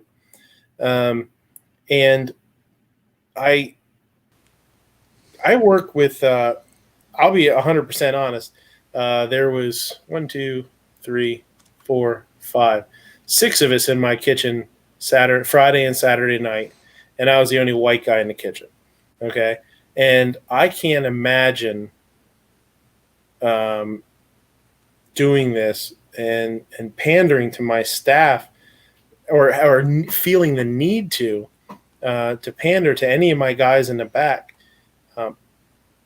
because I feel guilty about things that have happened in the past. We have really, really good conversations. We've had some really good conversations in the past, week or two about this kind of stuff. Really honest, solid conversations, and talking about, how we feel about things and what's going on and what we believe. And I feel like that is so, so much more important than bowing down and feigning subservience and shame, just to pander and to try and appease the masses. It's not right. It's fake. It's lying. You're doing things to it's untruthful. I don't know. Squib, have at it, buddy. I'll apologize for being white when I can revoke their citizenship and give them a one-way plane ticket to any country of their choice in Africa. That's not a racist statement. That's the whole thing. I'm not ashamed of, just like they should. Nobody should be ashamed of who they are or any of that other stuff. But this whole thing, this is racism in itself. You don't fight racism with racism. And for all these people that are pissed off about the past, or they're pissed off about this or pissed off, but let me tell you something. I don't care if you are the baddest dude in your hood. You won't make it 5 minutes in any place in Africa. I've been over there, okay? I don't want to hear about, all the discrimination and, somebody's got you down and somebody else is responsible for your problem. Try that over there and see what they do to you. We're all Americans here. This whole thing where we're trying to erase our history or rewrite our history, and people are supposed to feel bad about this and bad about that, but yet the people that are wanting all this, they don't feel bad. They're worse than the people that they're complaining about. This isn't America. Yeah, it's to some people, I guess for some people, they feel like it's a step in the right direction or something. I don't know. It's somehow make some sort of amends for things that they believe happened, or that will help. I also feel like, putting myself in that spot, if I felt like I was wronged by somebody, I don't feel like somebody showing that kind of subservience is how you get past something. How is that going to help? How does that help? I just don't understand. I don't get it. The person who wants that is actually worse than anything they think the other person might have been done to them or feel they should feel responsible for. I'm just telling you, you don't fight racism with racism. America was doing fine on its own about dealing with racism. we had really gone a long way. And our politicians and the media and Hollywood keep dragging it back, dragging us back to that time. They keep artificially inserting it where it doesn't exist. And it's not good for our country. Everybody here has an equal opportunity. If you fail in life, it's on you. Don't blame it on somebody else. Don't blame it on, your history or no. This is an equal opportunity country. We're not all equal. That's the thing. People seem to think equal opportunity means we're all equal. Well, if you're stronger than me, how are we equal? If you're smarter than me, how are we equal? Right? If you have less health problems than me, how are we equal? So if you have an interest in a job that leads you to get a degree and it's a job that pays well, and I don't have an interest in that, and I decide not to get a degree and I'm doing menial work, how are we equal? But all of that involves a choice, or it's using what you've got to the most of your potential. And America lets you do that. Other countries, that's not allowed. So if your life is miserable, or you live in the ghetto, or you keep getting arrested, or you look in the mirror at yourself every day and you hate yourself or whatever, that's on you. It's not on anybody else. But everybody just wants to go ahead and blame everybody else and have a handout or get a handout and look at our past, misinterpret the past. When you look at the past, you have to look at it through the eyes of the people who were there. Otherwise, you're going to misinterpret it, and then you're doomed to repeat it. Mm.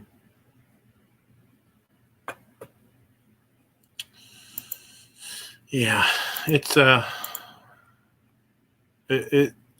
don't know. I almost when I first saw this, I almost thought it was an onion thing. I thought I got burned on it, and I was like, "Man, is this real? Is this, And I guess it's not.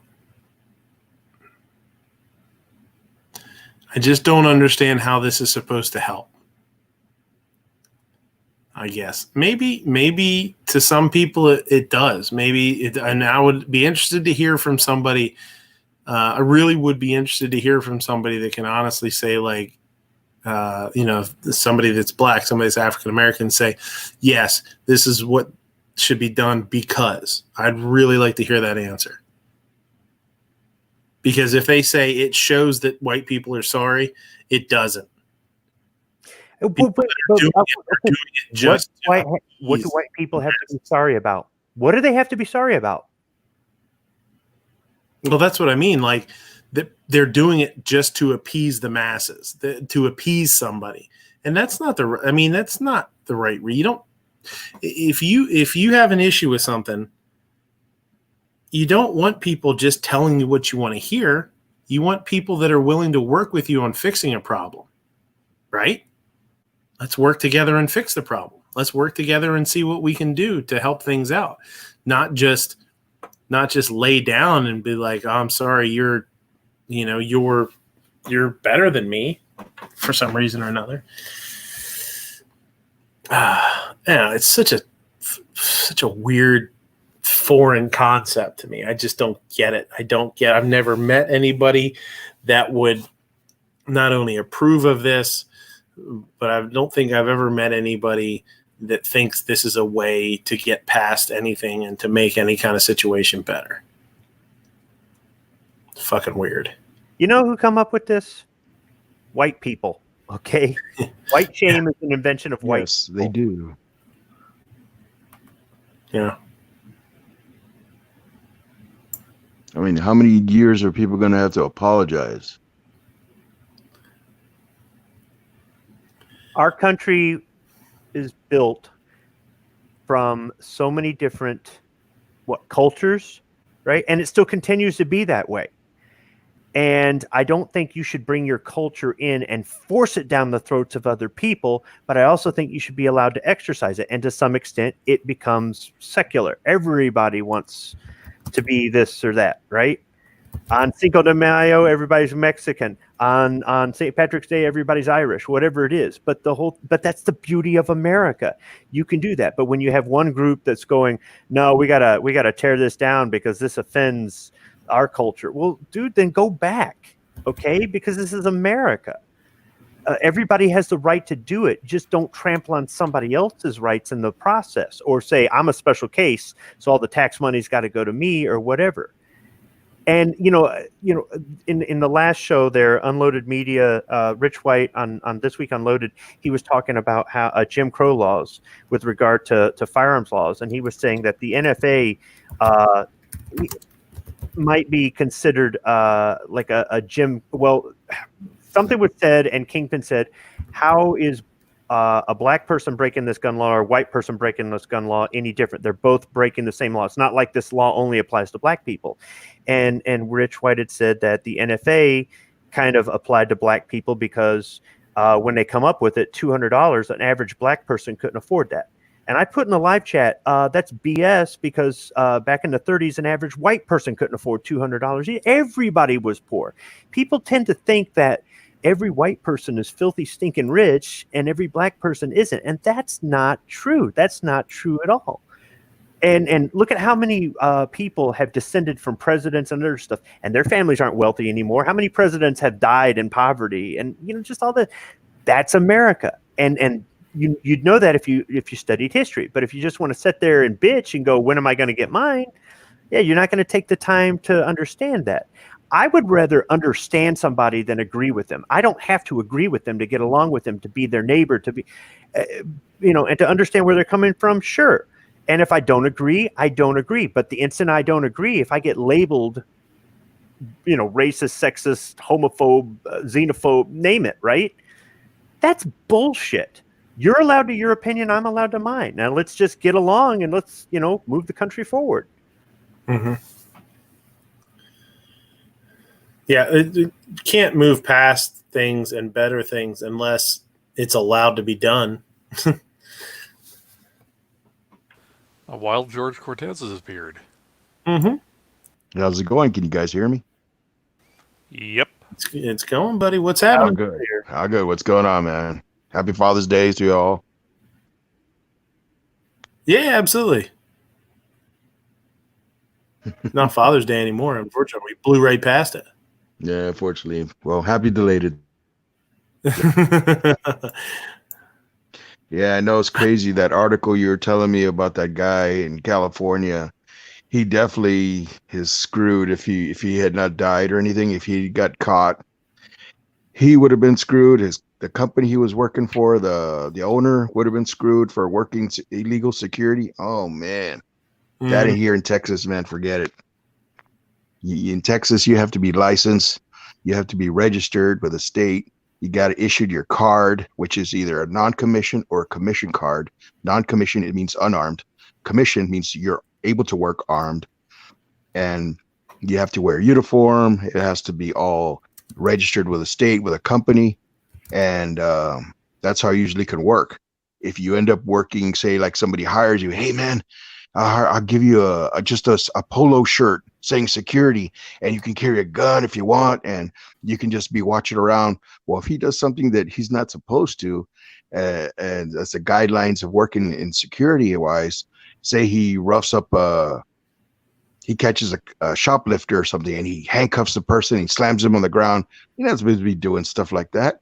And if the cops find out that, and the DPS, the Department of Public Safety, who is in charge of registering security companies and licensing security officers, if they find out you're doing stuff like that and you're not even licensed, man, the whole thing just goes down.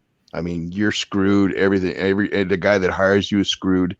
That's why you have to, if you work in security, you have to be licensed. You have to have, there's companies out there, that hire their own security, but they only can work a certain extent. They can't be armed. They usually have certain less uniforms that don't look like law enforcement uniforms. They can, be like suits, blazers, polo shirts, stuff like that. But if you really want to work security, you need to be licensed, because if you're not licensed, you're not working with a company that has insurance and stuff, bonds and stuff like that. That's you can just get yourself in trouble and do it, because if you're not properly trained, you just end up doing something stupid and you pay for it in the end.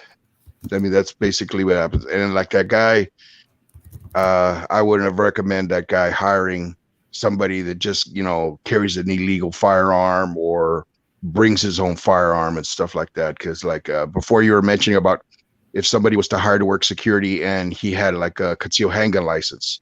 Well, usually if you have a concealed handgun license, that does not work with private security. Concealed handgun license only works for you as a private individual, Right. as you're on your own and stuff. If you're working security, there you have to find out if you're able to work armed or unarmed, which whatever you're licensed in. And that's why it's very hard to you want to hire security and stuff, and you want your guys armed and stuff. You have to go through a contract, a company that you make a contract, and you make contract a security company that's licensed and has all the paperwork to have people to work armed security or unarmed security. And if you don't go through that, if the DPS comes by, say you own a bowling alley, and you say, "Yeah, I'm going to get this guy to work security for me." He just drives around in a golf cart, and he has a polo shirt saying security. DPS guy comes by and looks at him. "Oh, let me check this guy if he has his commission card." And as soon as he finds out he doesn't have a license, well, then you're screwed. You get fined. The job owner, the guy that hired the guy for security gets fined and all that stuff, and you never know. He could even just end up, go through a court, figure out why he hired an illegal security officer to secure his business. Why he could have hired somebody who's licensed. It's just crazy. Each state is different, so they have different guidelines on what you can, what security officers can do. Some are only observe and report. Some people can follow clients' parameters, like policies, stuff like that. Escort people out, or just call the cops and stuff. Because the less you do, doesn't get you in trouble with law enforcement. Because if you're not trained to properly handcuff somebody, and if they resist arrest and stuff, and you want to be like, "Oh, well, heck, I could be like a cop, let me go ahead and handcuff him and stuff, and if he gets rough, I'll just throw him to the ground." Hey, you can't do stuff like that, because then you end up getting in trouble. So sometimes it's best just follow what you can do, what your company allows you to do, and what the client wants you to do. And stuff like that keeps you out of trouble. Yeah, that was one of the things. It's just crazy that you had said about insurance too. I was thinking about that right as you said that. Was, man, if something does happen, you get that responsibility on yourself 100%. You don't want that, Yeah, that's the way it is, man. Yeah. Well. Yeah. George also brought up a good point, because like here in Pennsylvania, even if you have your concealed carry license, if you're working security and you don't have your Act 235, you can't carry your concealed carry that you would normally while you're working. You have to leave it in your vehicle or something like that, which then, like you were saying, depending on what the customer wants, if they don't want to hear anybody talking. What's that? Yeah. Can you hear me, George? Ooh, George might not have audio. But yeah, like he was saying, it's also dependent on the customer. Do they want armed security? Do they want unarmed security? Which, since I had my Act 235 and could be armed, if they said they didn't want armed security, well, that's fine. I just concealed it, and I never had an issue. However, I wasn't going to put myself in a situation where I was always a firm believer, if you're asking for security, it should be armed security, because you want that security for a reason. And a lot of places around here, They just think that, there's no reason to have the armed security. They're not going to pay for that extra. Then, well, if you're worried about somebody coming in and robbing you or this, that, or the other thing, that guy that's in a uniform or in the shirt that says security or whatnot, that he's a target. And they should be able to defend themselves. So even if a customer said, hey, we don't want armed security, since I had my Act 235, I just concealed, and that way, if I ever had to use my sidearm in self-defense, at that point, I'd just say, well, right before that, I decided to quit my job, and that my life was more important or something. I don't know legally wise how that would hold up with courts or anything like that, since the customer was saying they didn't want armed security, but I felt my life was more important than the Twinkies at the local country fair or something. Twinkies are pretty important now, man. I don't know that I would be jumping to any conclusions. I mean, unless they're deep fried, yeah, just let them go.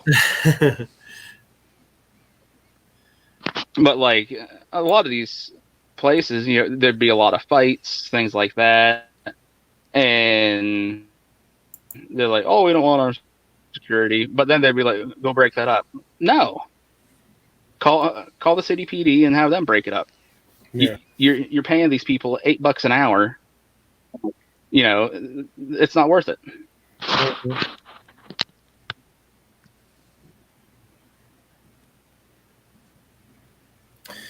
Yeah.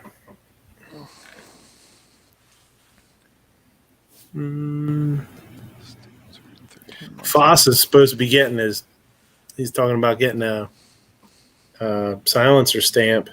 And I saw somebody in the chat the other night said that they got theirs approved in like 3 months. They were running like 16 or 18 months there for a while. It's crazy. Well, Quick question about stamps. Yeah.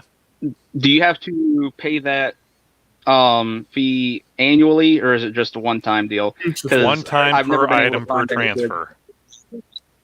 Okay, I say because I've never been able to find anything definitive on that. Yeah.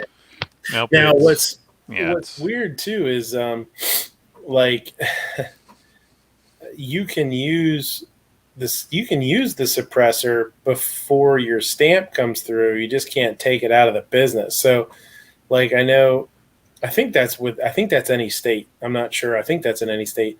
But if you buy a suppressor, like if I go down, there's a dealer here locally that does suppressors. I could buy the suppressor and use it in their range until the stamp comes through. So, I mean, it just sucks you can't take it home with you, It's in like jail. NFA jail. Yeah, it seems to kind of like ebb and flow with different items. Like when the ATF finally started doing e-forms, like suppressors and I think like Form 1's manufacturing and that were going through within like 3 months or so.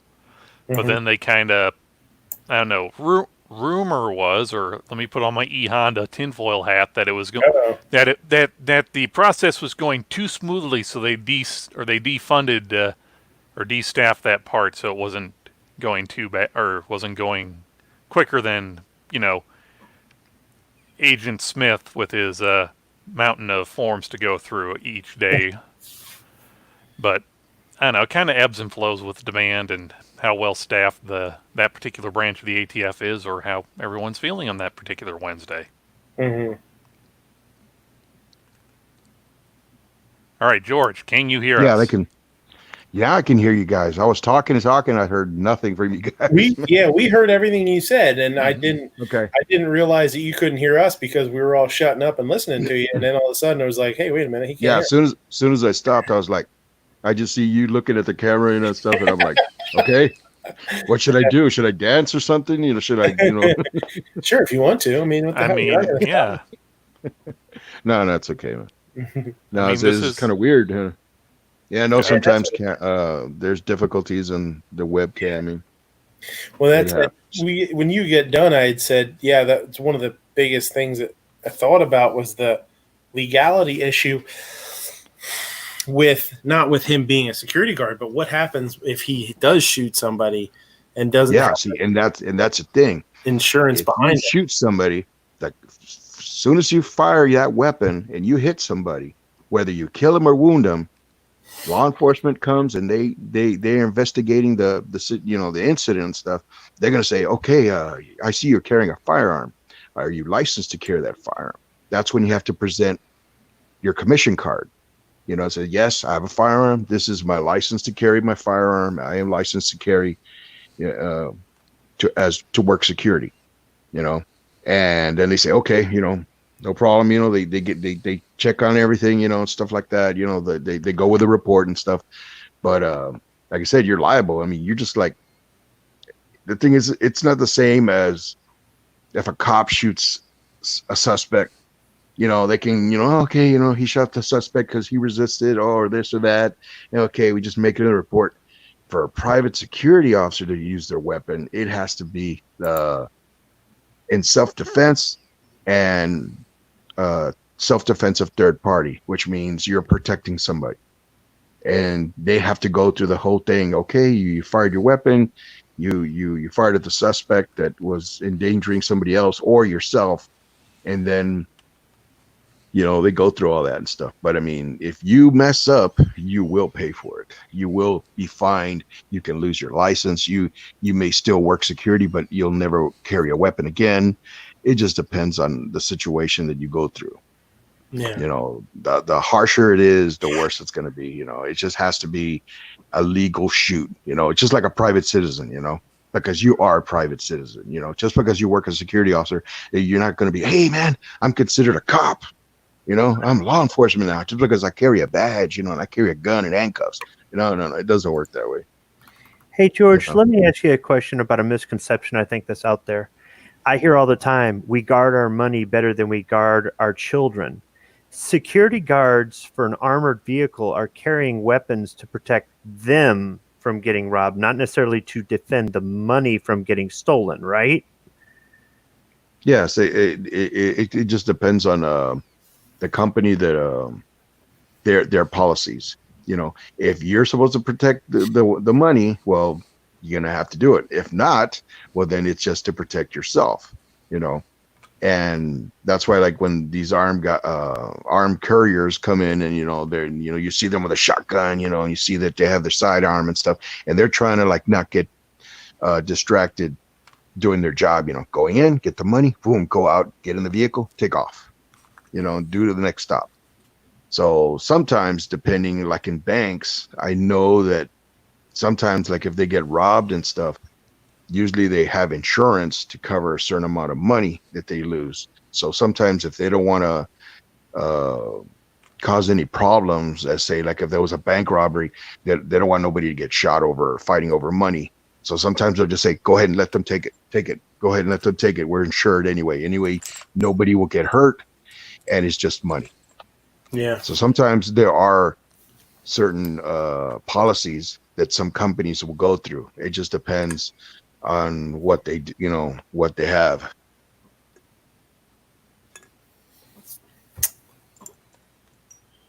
I had another story here that I ran out. I was trying to confirm because this is written. It's not for not that it matters, CNN or is Fox or anything, like not a major news thing. And then I started having trouble with everything, and I ran out of time to try and confirm it. But I caught this one on the gun feed. And the fuck is my button here? Hold on a second. Somewhere between your waist and your There we go. neck. So this is from the Gun Free Zone, which is a blog or whatever. If you're armed with a knife, you will not be shot in Dallas under a new proposal. So this is just a proposal, apparently.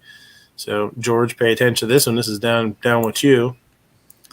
Dallas County Judge Clay Jenkins said This is the time for change and introduce new directives he wants to see implemented for local cities and law enforcement. During a video tweeted Sunday, he encouraged conversations about race and discrimination in our community.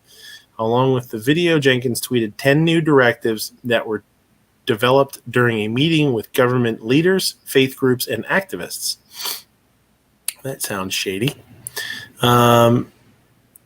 Increased safety and accountability measures.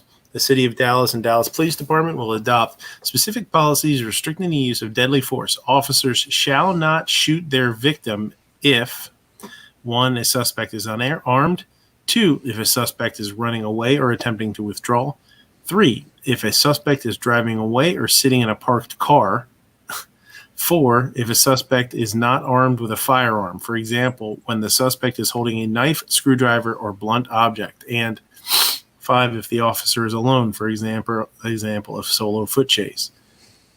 How does that make any goddamn sense? I don't know. Okay, so duty to intervene. Officers have an obligation to protect the public. Okay, which I agree with. It shall be the duty of every officer to intervene when a fellow officer is using excessive force, inappropriate levels of force, or force that is no longer required to apprehend the suspect. I agree with that too. I think an officer should step in if another officer is out of line. I don't think anybody would disagree with that. DPD, Dallas Police Department, shall not. Wait, it's kind of small print. Sorry. DPD shall not be the first responder to mental health calls unless a firearm is involved. Jointly, the City of Dallas and Dallas County shall create a program that assigns teams of mental health professionals or, as appropriate, other professionals in counseling and social work as first responders to mental health calls unless a firearm is involved outside of the police department. If a firearm is involved, these mental health teams will provide support to police officers responding. The mental health team may take the lead.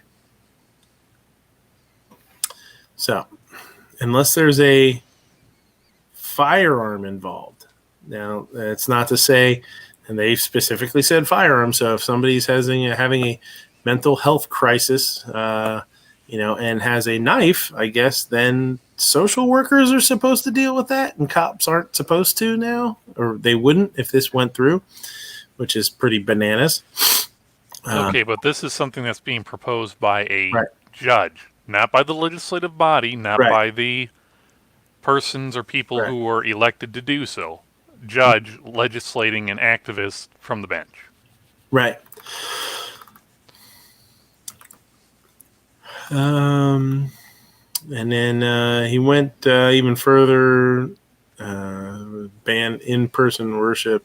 Oh, they were talking about, this guy said, I did a quick search for Judge Jenkins, and it seems this guy has issues, mostly on the power-hungry side of things. He went even further than Abbott's orders, going so far as to ban in-person worship, and at one point even threatening to send the Texas National Guard door-to-door to see who was infected and who wasn't, despite the fact that the National Guard reports to the governor, not him.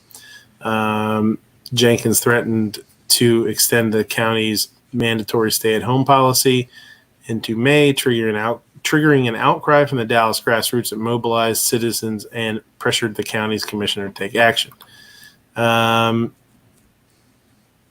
Face mask, $1,000 fine, or 180 days in jail. He mandated that. So, there you go. That's Midnight. Scroll back up to the very top of the page. He had like a little head byline at like the very, very top. A redneck Jew and Hispanic Catholic write about gun rights, self-defense, and what else we can think about. Okay. Yeah, it's two guys that write a blog. Two guys on the computer. Yeah. So, but they're saying in this that this guy pretty much came out on Facebook or Twitter.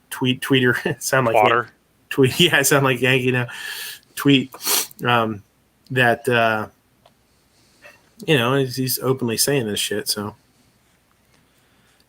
I'd like to know how we get judges to stop stop legislating from the bench instead of just going, yes, you can do this, or no, you cannot do this. That's all Well- your job is really supposed to be. Right. I mean, I totally understand. I totally can respect the fact that he has ideas that he would like to see implemented, and he can do that. He has to go through the correct channels. He, as a judge, you can't just be out there telling people what to do. That's not his job. Yeah,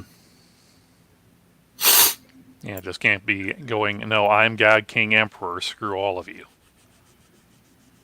Yeah, and this is, it just doesn't make any damn sense.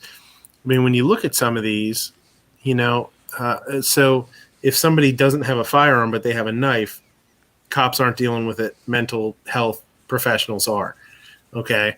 I do like the fact that officers have an obligation to protect the public. I would hope that most cops would even agree with that. I think, what was the other one here? The city of Dallas Police Department will adopt officers shall not shoot their firearm. And one of the things is if a suspect is not armed with a firearm, for example, if the suspect is holding a knife, screwdriver, or blunt object. So Yes, because those stop being deadly. The blunt object and edge weapons and stabby pokies stopped being effective immediately once gunpowder was invented by the Chinese 5,000 years ago. And this makes even less sense to me. Officers shall not shoot their firearms. Number 5, if the officer is alone, for example, after a solo foot chase. So, they want to make sure that there's corroborating witnesses Exactly. for one side or the other. right. Yeah, I know, but what are you going to do? You say, you're going to let somebody, because you're... Yeah, it's like if you...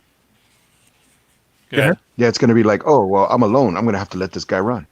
Right. Or I'm going to have to let this I guy... can't do anything. Like, what do there's... if the guy comes at you with a knife, you're not supposed to shoot somebody with a knife, and you're not supposed to shoot somebody if you're alone with the suspect. So if a suspect comes at you with a knife, what are you supposed to do? Let them fucking stab you until they get tired and leave? And anyway, a guy with a knife can be a lot deadlier with a guy with a gun if he's real close to you.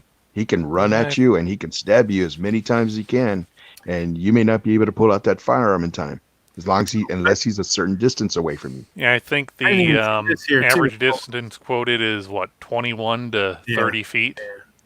Yeah, like around there, 21, 30 feet, because that is what's going to take you the time to pull out your weapon and sight it and fire it at Even that suspect, shooting. and he's coming at you with a knife. Yeah, I mean, Not even if he's using your less sights, than that just in the distance, general direction.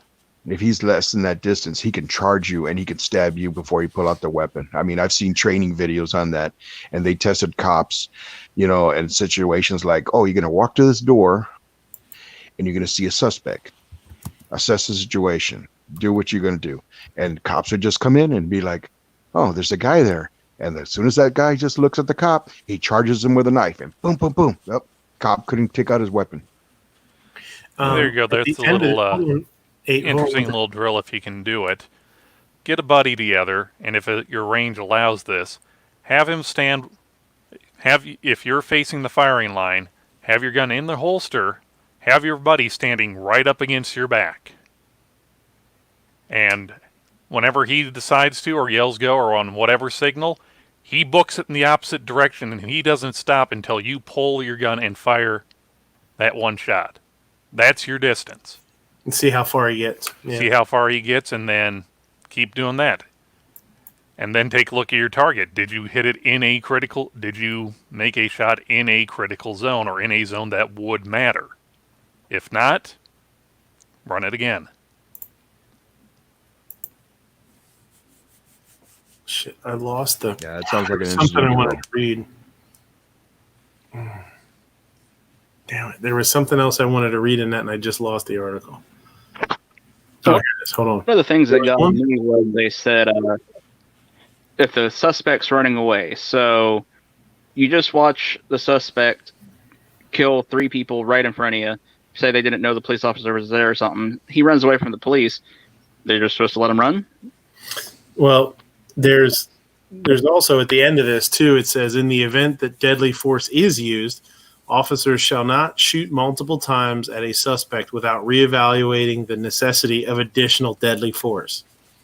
So you might as well give them single shots. There's a single shot, and then you got to assess that. Okay, well, he's still coming at me. Shoot him again. He's still coming at me. Shoot him again. Dude, it's crazy. It's just nuts. No, the question just popped into my head. This is a Dallas district judge or whatever. Mm-hmm. Are those guys elected or are they appointed? Any idea, George? No, I'm sorry, I don't know. Okay, I didn't know if it was like if district judges in Texas were elected or appointed. Because I know that some judges do run for re-election and stuff, but I don't know about how the districts, how it works on that. Okay, I mean, we see this same thing with the DA down in Atlanta. He's, it's election year. He wants to make sure that, so he's charging and throwing all the shit at the wall that he can and making sure that he has a little extra 77 spray on the wall so more shit can try and stick, or at least appear to be sticking.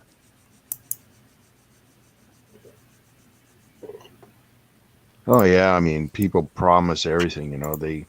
Anyone who wants to get reelected, they'll promise this and that, and then this and that, and then all of a sudden, they get elected, and it depends if they true to their promise or they just let it slide. Yeah.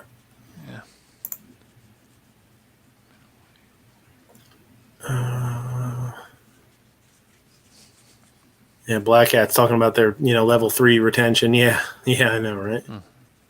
Oh, hey, Black Hat. Yeah, so Hey, Black Hat. This caught my eye because on the gun feed, when you talk about it, it says the headline is something about armed with an IC shot at. Goofy. I forget what it was. Cops won't be able to shoot you even if you have a knife or something. I was like, what the hell? What's that? That's the article it was. So I don't know. I actually emailed it to Matt, a link to it.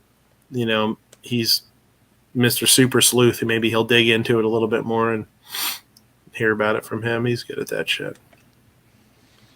Definitely. He is good. Yeah. He's good at researching that. Yeah. Federal judge strikes down Jackson, Mississippi open carry ban. That was something I had pulled up. I don't know. We need to talk about that. That's cool, though. The move was both, it was labeled unconstitutional.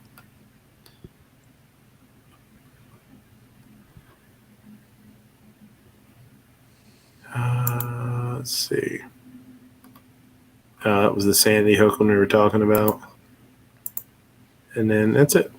This one is that one we talked about. Yeah, I think that's all that I think that's all that I had to talk about. So fun. Yeah. Do you guys have anything you want to bring up? Oh, we got Patch Batch. We got a Patch Batch going on here. It's pretty cool. I don't know. Yeah, I just barely checked that out. I was like, "There's a patch coming up."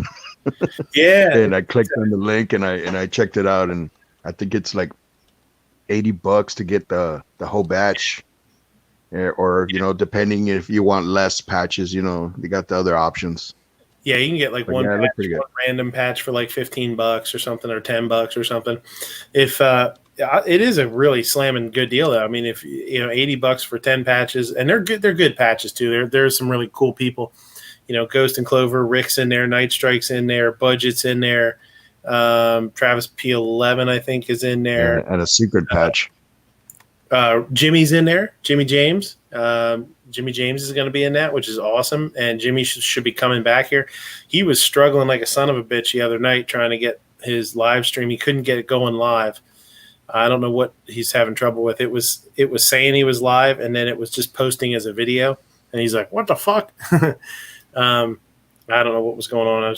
And then there's going to be one mystery patch which the first 10 people that bought the patch batch get to decide who the extra patch is. So I know they did sell those 10. They sold more than 10, but I'm not sure.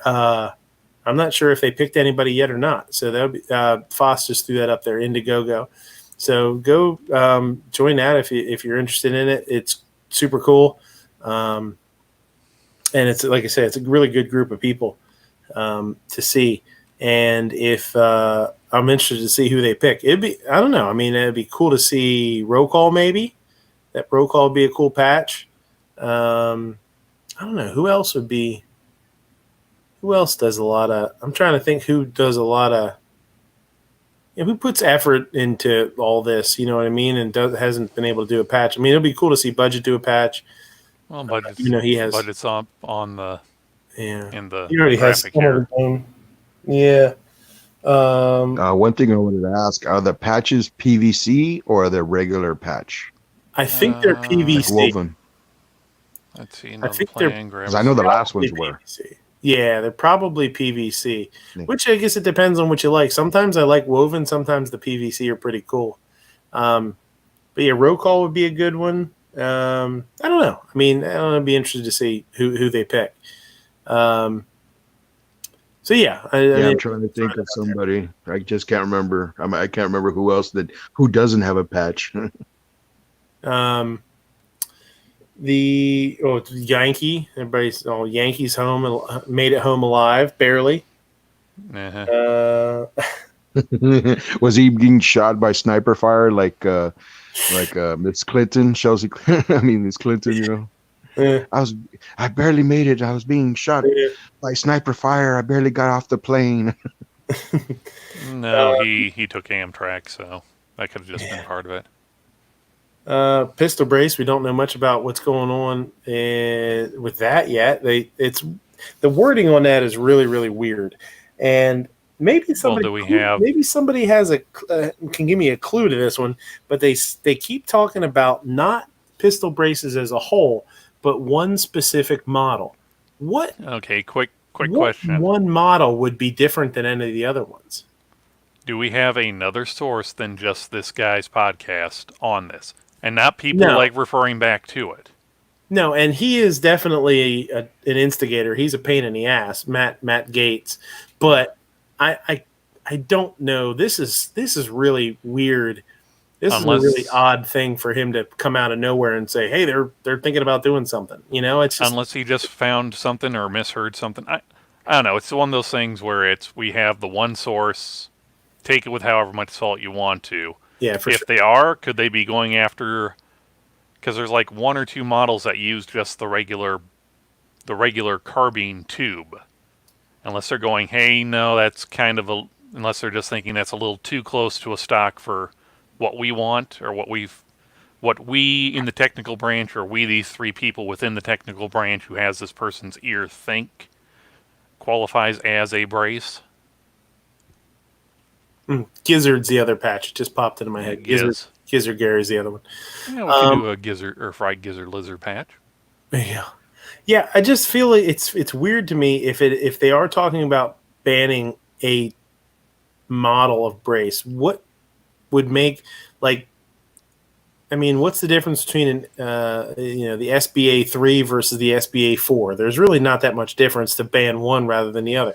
There's the tail hook brace. There's the CAC braces, but those are like fins. Mm-hmm. Those they wouldn't be going after those. Those are less of a stock than this SB Tactical, unless they just. So that's the wording that he used. He said one model of brace. One model that could potentially make 7 million people felons or whatever. 700,000. Yeah, okay. Yeah. The wife is saying the patches rotate. Could it be the original brace, the one that you're supposed to actually brace into your arm? Because a lot of people shoulder that. Well, they all do that, though. I mean, you can do it with the fins and all that stuff, but I mean, that's the only one that looks like a stock, That but that's people. The thing, but they've been. There's SB Tactical has multiple models that are like that.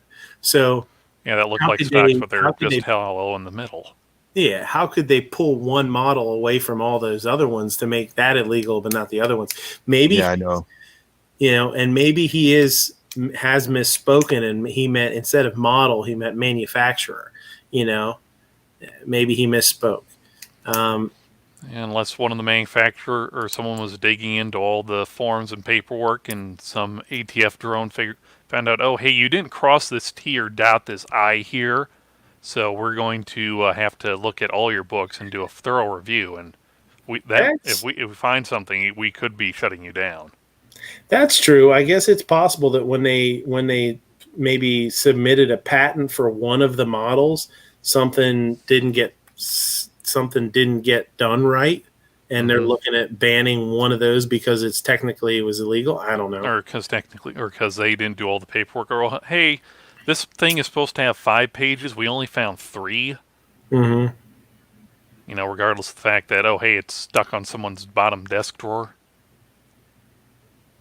Yeah, I mean, you're right. I mean, what's the difference? Like you said, what's the difference between all those braces? Because you could still shoulder them, no matter if it's a fin or a brace. Yeah. So I have no idea what that guy, really is talking about. Because if he'd said all braces, whether braces or fins, are going to get banned. So you're supposed to use the buffer tube, with the little styrofoam tip, to shoulder, or to like just fire. Because it just doesn't make sense. Yeah, and Black Cat says, one thing that the wife is asking, do the patches rotate? Sometimes. It looks like Ghost Tacticals is the same one that he's done before, which is the Ghost logo. Looks like it's the same. His logo. Yeah, it was glow in the dark that he did before. Clover looks like he's doing his logo, which he didn't do before, and then all the other ones are new, so they haven't been done before, I don't think. Wasn't there a Second Lives Matter patch on that one? I'm not sure. I'm trying to remember. Let's see. I got the last year's patch up here, and I'm looking. There was a 2A for everyone patch. Yeah, there was a Gears Reports, Ghost Tactical, the Pew Pew Jew, the not copyright infringing safe Glockade right one, and then I think there was Never Enough Ammo. Yeah, and the NEA. Yeah, there was the Bud Life rifle, the shotgun. Look at 2A here. I have. Yeah, I got them all. Yeah, they're all right in the center here of my screen. This was. I know they're far away. Okay, yeah. So Gunstreamer and the 2afun.com and Florida Carry kept them all together. Gear Report, yeah, and then the Fud Life one, yeah. Yep. So, yeah, it'll be it's definitely a good variety of new ones for sure. So Black Hat says, I'm guessing it's either the fact that the Shockwave can't be easily secured to your arm, which is true. They are supposed to be made unlike the original one. Yeah, that's true. Or it's the adjustable ones that can extend for easier shouldering. But if it's the blade, if it's the one that can be adjusted, though, that's multiple models that can be done. So I don't know. Again, it kind of, maybe it's just his wording. Or it could be just that he heard a thing and misheard, or decided, oh, hey, here's this little grain of sand. Let me roll it down the hill and see how much of a ball of it I can make. Mm-hmm. YP says, I hope they drop this brace nonsense. I got rid of a 300 pistol the time they scrutinized them. Yeah, I know. I feel the same way. Rob says, I hope you're not doing all this advertising for free. No, I hope they do it because, I like everybody that's involved with it. I think they can do some real. Oh, Mr. Knives is one of them too. Knives is a patch. It's Knives, Gizzard. Yeah, there's some really cool people. Night Strike. I think it's the Hit or Miss. Yeah, it's Hit or Miss. It's having a patch. Yep, hit or miss. Night strike, hit or miss. Gizzard's one of them, which is be cool to see a gizzard patch. It'd be really neat. So, patches are cool. Yeah. Yeah. So they're addictive, can't you tell? Oh yes, I've seen your collection. Albuquerque shooting. I had that written down if we wanted to talk about that, but I don't think we need to get into that. I don't know, unless we want to discuss how, with all this stuff that's going around, it's probably best to wait 48 hours before really making any conclusions. Yeah. Because it's, here's 5 seconds of video of this guy getting beaten. Here's the 5 seconds before that of him throwing a lady to the ground. And there's, as Yankee said, there is no good person in this whole situation. No, and he was carrying illegally. I mean, he is, I'll tell you what, he is lucky as shit that he's going to get away with a misdemeanor charge of carrying a weapon illegally or whatever it is, carrying without a permit. As far as I've seen lately, that's what he's getting charged with.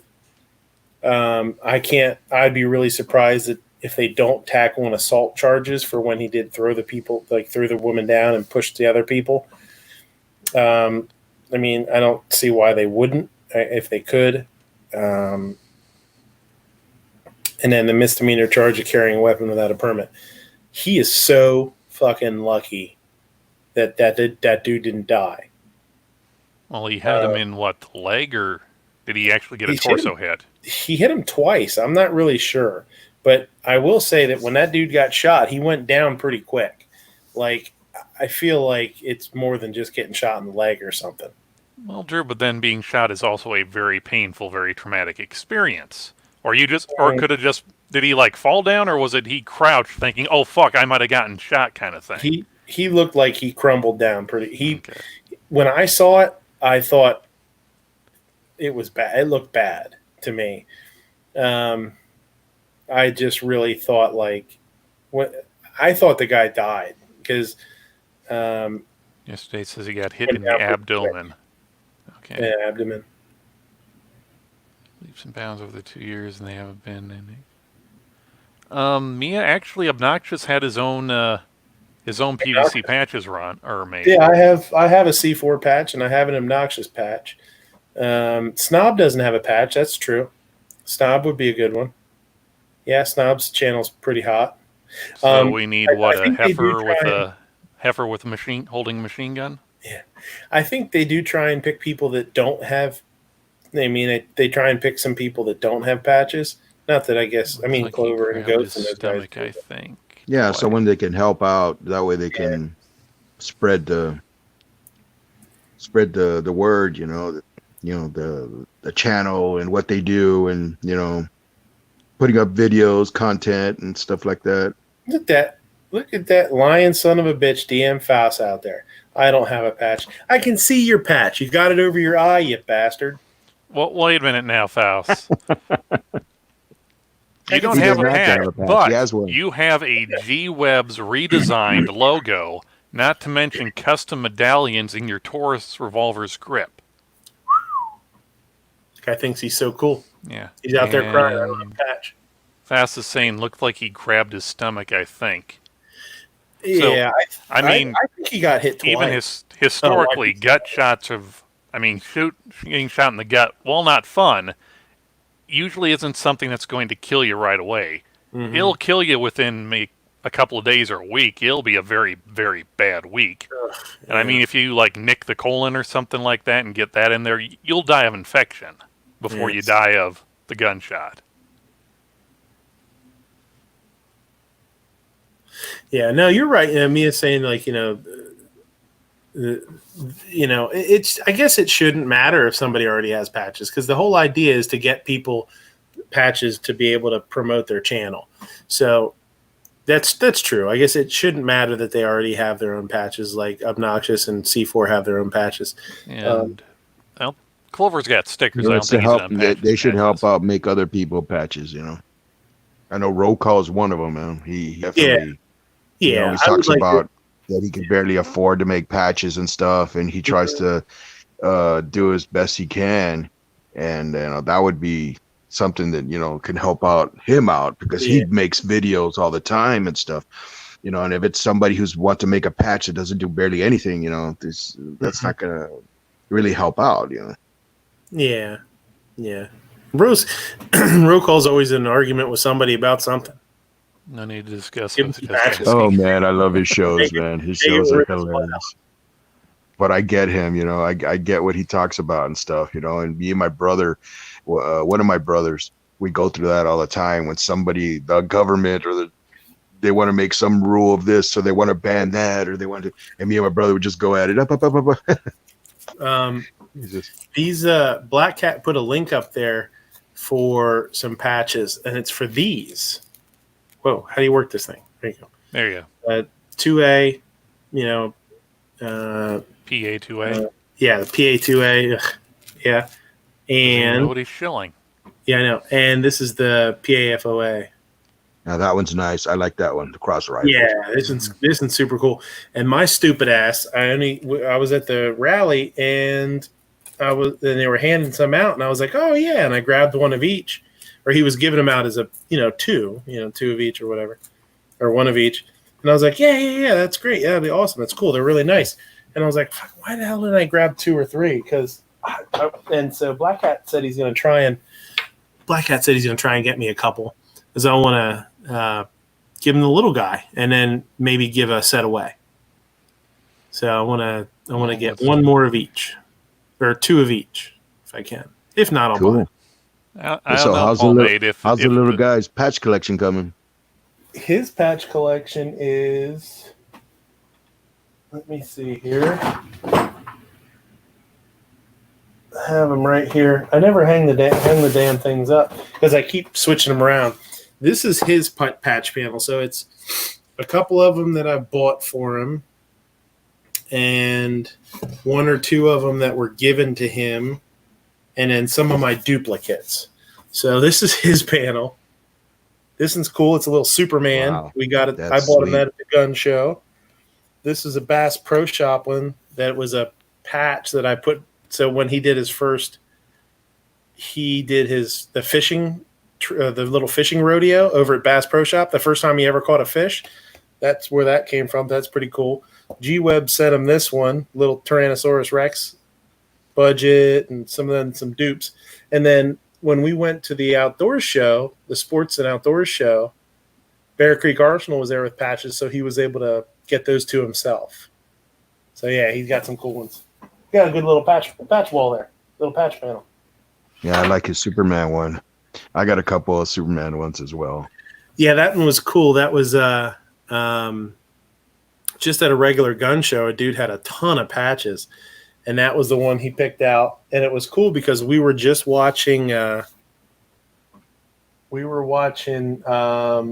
Game of Thrones a lot at that time too. We were binging that, and they had a freaking Targaryen patch, so I got that for the wife.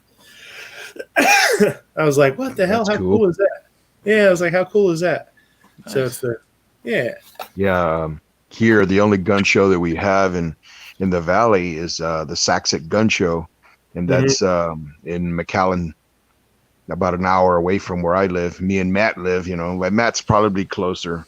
Since he's out of town of Brownsville, but that's the only gun show that they have because a lot of the cities here all came up with city codes. Oh, you can't have gun shows. Oh, no, can't have gun shows. So that's the only one we get to go to.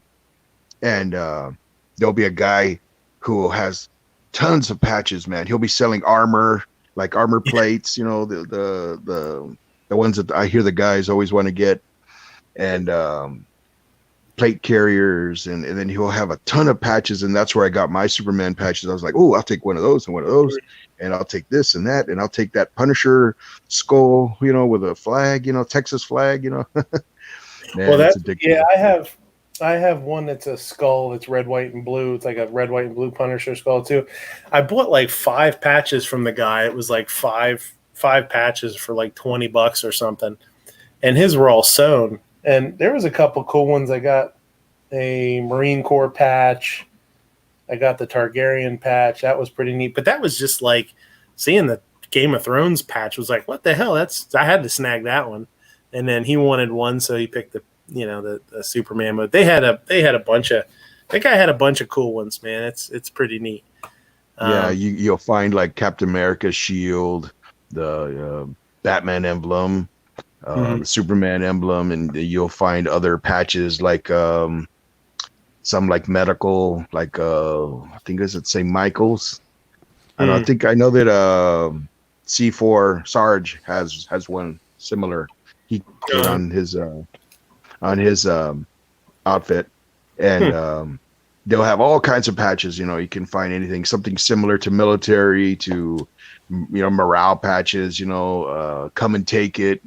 Don't tread on me, and all kind of flags, all type of state flags and stuff like that. They carry all different kinds of colors, and subdued and urban, so you can always carry it on your gear, especially your backpack.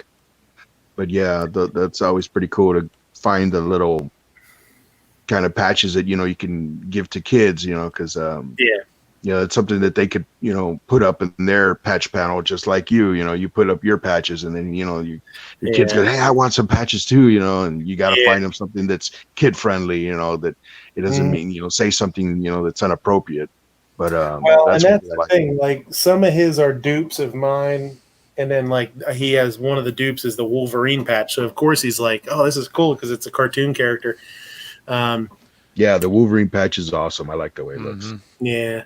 So yeah, he digs them. It's pretty neat. He likes to he likes to take them off and rearrange them and stuff like that. So that's one of the bummers. That's one of the shitty things about this past weekend was it's Father's Day weekend is always a gun show. And we went last year and I took him. I think Father's Day gun show might have been the first one I ever took him to. And they didn't have it this year. So I was like kind of, I don't know, just bummed out a little bit about it. I was like, oh man, like today's my favorite day to go, because it's the one that I always go to for the past couple of years, even though I skipped a lot of them just, because I wanted to be with him. And so instead of going to a gun show or something and spending a couple hours alone at a gun show, I'd do something, try and spend as much time with him as I can.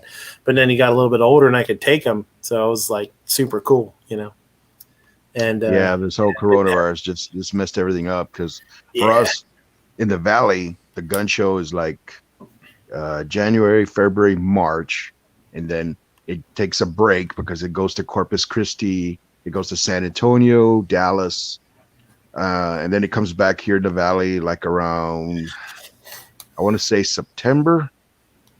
And then you got November, December, and then it, like I said, January, February, and then it goes a break where it goes to other cities and stuff. The best one that I've gone to of the Saxa Gun Show is in San Antonio. Man, that place is huge. I mean, they get a real big hall and an event center, and you go in there and you're just like, my God, it's hillbilly heaven. You're going in there looking at all the stuff, and there you can find deals because you got guys who want to sell, Here in the Valley, it's like, oh, you guys are selling Chinese stuff. I'll pass. I'll go over here. Oh, look, GI mags, you can find stuff like that. You really have to look at what a dealer has, because I hear a lot of people like to put together a bunch of ARs together, using miscellaneous parts to make it look awesome. But then you look at it and says, okay, but there's no markings. Like, is this Smith & Wesson? Is it Spikes Tactical? M&P? And to the new buyer, they just like, they'll buy it because, people are buying guns, and they really watch what you're doing. And I think I'm not against. I definitely am not against buying like, Travis P11 likes to do that. He likes to buy. He likes to pick up parts that are like super cheap and be like, hey, let's test them out and see how they hold up. I'm not against that at all as far as quality goes, because, if you're just using like charging handles or something, like, he bought some Wish.com charging handles or something like the knockoff Raptors. just to try them out and just to be like, hey, it's just a range toy. Yeah, it's cool. It's kind of fun. That kind of stuff is a little bit sketchy if you ever think you're going to use that rifle for personal protection or home defense, because those fake Raptors sometimes break. That's you think the time they're going to last, and then snap you it. pull on them, and then you're like, oh, there goes a piece. Yeah, I was going to say that's the time that it's going to snap in half when you go to charge it once, Mm-hmm. I mean, I don't know what the hell. Who cares? I mean, have fun with it, the grips and, there's so much stuff out there now that's, it's just fun little toys, Yeah, I mean, there's so many arm guards and charging handles and triggers and sights and this and that, and and you're kind of like, oh man, what to get? You got to research, like, okay, what holds up? Okay, this is pretty good. Okay, this is cheap, but it's going to break. So you're just buying whatever you want to put together, something that's going to hold up, that when you're in a stressful situation, it's not going to mess up on you. Yeah. All right. Well, do you guys have anything else to bring up? If not, we just passed 4 hours, so I think it's time to get some sleep. I looked it up because Budget said that it would be a felony in Ohio. You can hunt with a handgun in Michigan. Okay. It's not a felony. A conventional smokeless powder handgun must be 35 caliber or larger, so 9mm or larger, and loaded with a straight wall cartridges, and may be single or multiple shot, but cannot exceed maximum capacity of 9 rounds in the barrel and magazine combined. So if I had fully loaded my 1911 in 45 AARP, I'd still be legal in Michigan. So next time I won't put 5 rounds in a mag. You never know. You have to put a plug in it and keep it low capacity. Yeah. Yeah, man, it's a pistol. You're like, this is a 41 Magnum. It's for hunting buffalo up close. It's only legal in 2 states, and this isn't one of them. Yeah.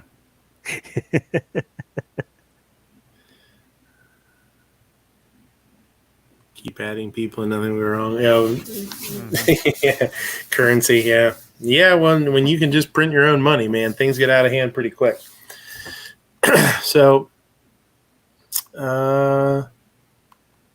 we did a lot of talking today, man, for sure. Holy shit. So, if you guys don't have anything else, Guns and Barbecue, what do you got? You got to plug yourself before we get out of here? If anybody wants to go check out my channel or anything, my name pretty much says it all. I'm trying to do guns and barbecue related content. Thanks for having me. Appreciate it. Absolutely, man. Anytime. And glad to have you. Squib, what up? Thanks for the invite. I can't believe I'm still up. And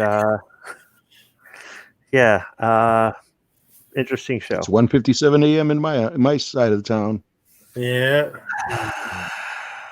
Yeah, I'm in the future. I'm going to let you know what's going to happen. Wait, what's the lotto numbers? Yeah. No, screw that. Squib, if you're in the future, is dubstep still a thing? Ugh. Was it ever? Deadpool reference. Seriously, nobody got it? Dubstep.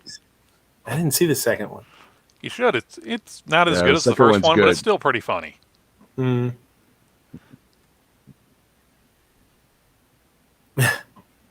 Boy, you're kind of dark. Are you from the DC universe? And George, what's going on? You got anything to plug while you're here? You probably got upwards of 3 people watching. Make it good. He goes, well, join us in Hit or Miss at 8:00 Central Time. Oh, wait a minute, that's not my channel. You can go by my channel. It doesn't have any content, but hey, subscribe and make my subscriber list higher, so that way I can feel happy. There you go. It's shallow, but he just wants subscribers. If you're not subscribed to George, go do so. Someone agrees it's in the first one. Yeah, I keep saying that we're gonna watch the damn second one. We never do. So, yeah, thanks for watching, guys, and we'll let Ape give us his plug if he needs to, and give us a little bon voyage. Wow, that Hooked on Phonics French edition's really doing you good there, isn't it, Midnight? Si, senor. Si, senor. Dos tequilos, por favor, frijolito biblioteca. ¿Dónde está el sanitario? El queso está podrido. ¿Dónde está el sanitario? Now, listen here, son. This here is an American tank. We speak American. If you want to speak Spanish, you go find yourself a Spanish tank. The cheese is spoiled. Where's the restroom? El queso es malo. ¿Dónde está el baño? And Pomade, I'm not saying that Deadpool 1 is heads and shoulders above Deadpool 2. It's kind of like, oh, here's a lovely pepperoni pizza. Here's a lovely pepperoni pizza with pepper cheese. They're both good, just that one's slightly better. Mm-hmm. However, enough Hooked on Phonics and Travis King Travi endorsed Spanish lessons. Ladies, gentlemen, and Jonases of all ages, thank you for watching Midnight Range TM's The Closer. This concludes our irregular programming, but we'll be back sometime later with more programming. The Gun Channel's community Monday night programming at 5 p.m. Eastern. It's hasty headlines with never enough ammo. Get your news, commentary, and proof that the world is circling ever closer to Cthulhu's anus. At 7 p.m. Eastern, it's the Polite Society podcast on Facebook, and King Travis P11 himself, has moved Caliber Corner to Saturdays. However, he's been doing weekday shows every once in a while, so just subscribe to his channel, click the notification button, and you'll be fine. At 8 p.m. Eastern, it's Clover Tax MOA Monday only on Instagram, and Hawaii Volcano Squad's locked and loaded on YouTube. At 9 p.m. Eastern, it's Never Enough Ammo, a.k.a. Mr. Matt's Guns and Geeks podcast, The Week in Geek. Get ready and talk nerdy and get knee-deep in geek, and the occasional dick joke. At 10 p.m. Eastern, they're never going to do another one, and so I don't know why I'm plugging it, but it's intentionally left blank. And every weeknight at midnight Eastern, one of the few tentpole shows we have left in the Gun Channel's community, it's the Daily Gun Show. That's every weeknight at midnight Eastern, it's the Daily Gun Show. Also, check out GunTube.org as a free and unrestricted Pro2A video platform. If you like the fact that we were 20 minutes late or so because the chamber crapped out, talk to Jonas. It's Jonas at techsupport@GunTubeChamber.net. Or just send all complaints to shootingleftofcenter@gmail.com. Once again, the GunTube service department is... I'm not going to do that again. For cool and unique 2A swag like pretty much any of these wonderful patches you see here. Except for that Robbie patch. That's my patch. You can't have it. Or if you want a Jello-covered Keltec, it's going to be just as reliable as the original Keltec. Go over to gearwebsites.com for cool and unique 2A swag. And remember, hot dog is a sandwich, Slim Jim is a candy bar, and always cook your street fudge to an internal temperature of at least 210 degrees. I cannot stress this enough. If you did not cook it to 210 degrees, you can't come blaming me that you got tapeworms for my street fudge, all right? And remember, it's almost boiling. So if you overcook your street fudge, you're just going to vaporize it, and then you got street fudge floating all over them. I mean, you got to wear your mask and stuff. So don't do that. Yeah, So, don't snort street fudge. Wear a mask, use hand sanitizer, and wash your hands often. That's right. And if you're in a place where your quarantine has lifted, go and eat someplace. Don't use your gift cards right away that you might have bought from them. Go, do the credit card or payless contact, whatever. Save your gift certificates until at least Christmas. Yeah, that'd be nice. I mean, I get it. People paid the money for them, but if you can hold off a little bit on using them. Let let those restaurants get a little bit of money in the bank, or not even money in the bank. Let them pay off some bills if you can.